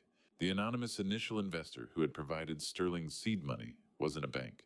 It was a trust fund linked directly to a Holloway offshore account. 40 years of silence. All of it was just an investment in a future blackmail. Marcus Holloway had been grooming Sterling from the shadows, funding the very fraud that had destroyed my son's life, all to ensure MedTech was vulnerable enough for a final catastrophic killshot. I felt the vibration of the basement floor beneath my feet, a phantom echo of the storm breaking above us. The sound of a printer spitting out a document broke the silence of the room. Vance pulled the page from the tray and slid it toward me. It was a grainy 1981 mugshot from a precinct in Cook County. I stared at the face on the paper, my blood running cold. It wasn't just Marcus Holloway's face. It was the exact same arrogant smirk, the same predatory tilt of the head I had seen on Sterling's face every day for a decade. The resemblance was a physical assault. We realized in that moment that Holloway's presence at the hospital wasn't a coincidence, but a calculated strike against the very foundation of everything Arlene and I had built. I didn't wait for a warrant or an invitation. I drove back to the hospital with the 1981 mugshot on my passenger seat, a physical ghost finally given a name and a criminal record. The clinical sharp smell of the hospital's floor wax greeted me once more as I bypassed the media stragglers and headed straight for the ICU. I burst into Sterling's hospital room, the door hitting the stopper with a heavy rhythmic thud that echoed in the sterile silence. Inside, I found Marcus Holloway leaning over the bed like a confessor over a dying sinner. He was whispering something into Sterling's ear, a low vibration of seductive malice that stopped the moment I stepped into the light. I didn't say a word to the man. I simply stepped forward and tossed the forensic audio report and the 1981 mugshot onto the sterile, white sheets. "He's not your savior, Sterling," I said, my voice a low rumble of clinical detachment. "He's a vulture who's been waiting 40 years for your mother to die so he could pick the bones of this company." I watched Sterling's eyes dart from the paper-thin texture of the mugshot to the man sitting beside him. I revealed the entry twist that I had uncovered in the basement files. Marcus Holloway had already reached out to the board of directors to offer them a settlement that would have removed Sterling from the company entirely. He was prepared to sell out his own blood before the first news cycle even finished. Have you ever saved someone's life just so you could be the one to tell them their soul was already gone? It was a question that tasted like copper in my mouth. Marcus remained eerily calm, his smirk only vanishing for a fraction of a second when he saw the mugshot. But Sterling looked between the two of us, his world collapsing for the second time in 24 hours. I explained the depth of the fraud, revealing that Marcus was the one who had funded the Titan Shell Company in the first place. He didn't fund it to help you, he funded it to trap you in a felony he could use as leverage. Check the Vegas probate records, son. Ask him what happened to the last heir he helped. I'm the only one in this room who ever gave you a name without a price tag attached to it. The heart monitor's steady, indifferent beep filled the sterile air as Holloway's predatory mask finally slipped. You were his investment, Sterling, not his son. Marcus attempted to threaten me with one final secret about Arlene, his voice a jagged whisper, but I cut him off. I informed him that I had already found the 1981 adoption payoff receipt in her secret files. His last weapon was useless, a spent shell casing hitting the floor. The room smelled like bleach and broken dreams. I was the only one walking out with a clean conscience. I turned my attention back to the boy in the bed, delivering the final, non-negotiable terms of his existence. You will sign the confession, I told him, refusing to look at his tears. You will take the plea deal, you will sign a permanent waiver to the Bryan estate, and you will never speak Arlene's name again. Rhea is the future of medtech, and your only path forward is a quiet life far away from here. Goodbye, Sterling. I hope one day you find a version of yourself that isn't for sale.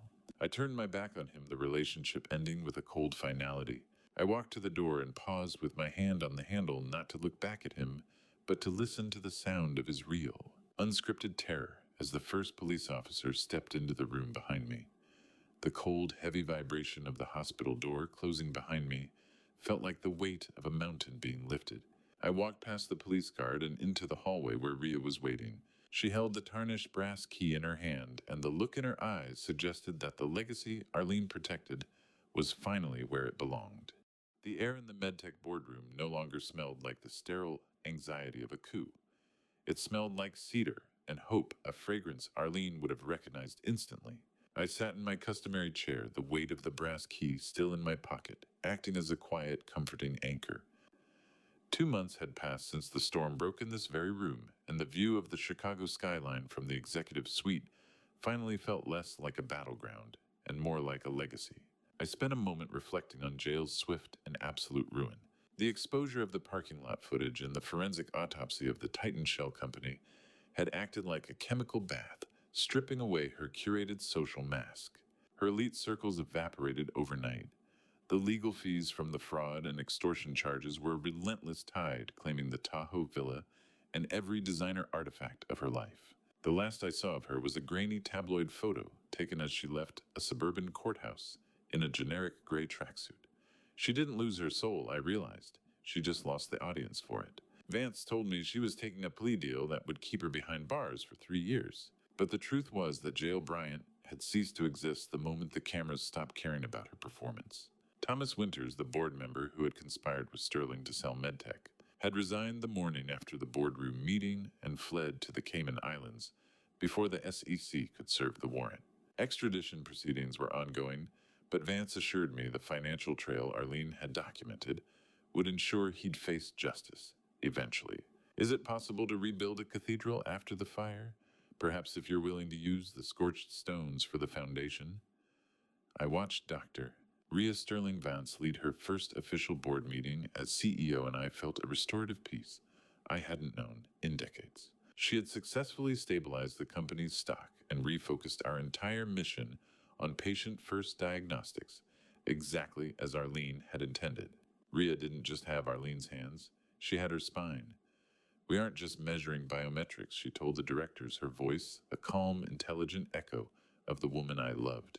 We are measuring the time families have left. Let's make it count. In a move that felt like poetic justice, Rhea announced she was renaming our charitable foundation after Arlene. The primary funding would come from the seized assets of the Titan Shell Company. Sterling's stolen money was finally doing the good he never intended, a final cleansing of the rot. I caught her eye and nodded, seeing the brilliance of our shared history reflected in her clinical, unblinking focus. At the end of the day, I walked down to the MedTech shipping warehouse, the warm golden light of the setting sun hitting the glass towers and casting long amber shadows across the industrial floor. From the penthouse to the pallet, it's a long way down, but the air is clearer at the bottom. The smell of cardboard and industrial grease replaced the expensive cologne of the executive floor. There, among the crates and the rhythmic hum of the conveyor belt, Sterling worked as a basic inventory clerk. It was part of his court-mandated restitution and the only job I was willing to offer him. There were no silk ties or Italian shoes here, only a stiff blue work shirt and the heavy, humbling reality of physical labor. I watched his calloused, unmanicured hands move over a shipping manifest. Shifts over, Sterling, I said, my voice carrying a somber discipline. Did you get the numbers right today? He looked up at me from the concrete floor, and for the first time in his life, there was no smirk, no calculated angle. There was only a genuine, exhausted recognition of the father he had nearly destroyed. Yes, sir, he replied, his voice low. I'm on crate 400. I stood there for a long moment, realizing that justice isn't always a gavel. Sometimes it's just the quiet weight of consequences. As I turned to walk away from the warehouse, my phone buzzed with a message from Rhea. I pulled it out, seeing her name on the screen. I found something else in Arlene's private files. The message read, something about Marcus Holloway that we missed. I felt a sharp, familiar prickle of curiosity as I headed toward the exit, the brass key in my pocket suddenly feeling heavy once again. The water of the Chicago River didn't care about corporate coups or biological secrets. It just moved forward, much like the life Arlene had painstakingly cleared the path for me to live. I stood at the edge of the riverwalk, the smell of rain-slicked pavement and cool water rising to meet me. Rhea sat on a quiet park bench nearby, a single digital tablet in her lap. We were reviewing the final file Arlene had left, hidden, the one that filled in the last of the shadows. It revealed that my wife hadn't just paid Marcus Holloway to stay away decades ago. She had spent the rest of her life hunting him. She had tracked his subsequent victims and provided anonymous legal aid to help them recover inheritances he had tried to siphon away. I realized then that the bloodline clause wasn't just a hurdle for Sterling. It was Arlene's final strike against Holloway's entire business model. She ensured he could never touch the Bryant legacy because the heir he had groomed was, by her own legal design, a fraud. She didn't just protect us, Rhea, I said, leaning against the railing. She was hunting him for 40 years. Rhea nodded, her eyes reflecting the orange sun as it began to sink. She knew he would come for Sterling eventually. She just made sure he would find nothing but a ghost when he did. Then Rhea delivered the final piece of news. Marcus Holloway had been arrested in Switzerland the previous night. Arlene had set up a dead man's switch in her files that automatically sent his offshore account data to Interpol exactly 4 months after her death. Grief is a heavy coat, but once you find the truth, the buttons simply fall away, and you realize you've been warm all along. Before I show you how we finally laid Arlene's memory to rest, tell me, do you think I should walk away or continue to watch over Sterling? Drop the word rebuild if you believe in fresh starts, or legacy if you think the past should stay buried. Your perspective means a lot to me. Please note what follows contains recreated details for narrative purposes. The message is what I hope stays with you. If this crosses your comfort line, you can leave now. We moved from the riverfront to the MedTech courtyard for a small private ceremony. We were there to dedicate the Arlene Bryant Research Wing. Unlike the Grand Hollow events Sterling used to plan, this was intimate, attended only by Vance, Sarah, Mike, and those who truly knew her. The visual of the orange sun reflecting off the MedTech glass made the building look like it was glowing from within. I watched Rhea speak, her voice steady and full of the same intelligent grace Arlene had possessed. This wing isn't for the woman who died, she told the small crowd, but for the work she lived for. I felt the cold, familiar weight of the brass key in my pocket one last time and realized its purpose was finally fulfilled. Have you ever seen the exact moment a man realizes he doesn't have to be a soldier anymore? The shoulders drop, the breath deepens, and the world finally looks like a home. As the city lights began to twinkle, Rhea and I walked along the water. I explained that a legacy isn't something you leave for people, but something you leave in them. Sterling thought legacy was a bank account, I said. He never realized it was the strength to stand alone when the account is empty. I pulled the brass key from my pocket and handed it to her. I'm not just a Bryant by blood, Clifford, she whispered, her laughter echoing softly under the bridge. I'm a Bryant because of you. As I handed it over, I noticed a small new engraving on the back. I'd missed a date in the future, our next anniversary. Arlene knew I would survive to see this moment. I watched the key disappear into Ria's pocket, knowing the war was over, but as I turned to go, I saw a lone figure in a blue work shirt standing on the far bridge, watching us, the shadow of what was watching the light of what is. I didn't feel anger, only a quiet, enduring peace as the sun finally set on the MedTech skyline. Looking back on my life, this family story forced me to face a truth I avoided for years. I loved my son, but love without wisdom can blind a father. What happened to me is a painful family betrayal, yet it also revealed what truly matters. I once believed success and legacy would protect my family. Instead, this family story taught me that integrity must be protected every day, even inside your own home. If I could give one piece of advice, it would be this: don't ignore the warning signs the way I did. Family betrayal rarely begins with one moment. It grows quietly through silence, excuses, and pride. When you finally see it clearly, the damage may already be deep. That lesson changed how I see every family story now. Through the darkness of this family betrayal, I also learned that forgiveness and truth are stronger than anger. I believe God allowed me to see the truth before it destroyed everything, and for that, I am grateful. Another family betrayal might have broken me completely, but instead, it taught me to protect what truly matters. Thank you for staying with me until the end of this journey. Please share your thoughts in the comments. What would you do if you were in Clifford's position? I truly value your perspective. If this story moved you, consider subscribing so you won't miss future stories. A gentle note: although inspired by real-life themes and social issues, some elements have been dramatized for storytelling purposes. If this type of content isn't for you, feel free to explore other videos that might suit you better.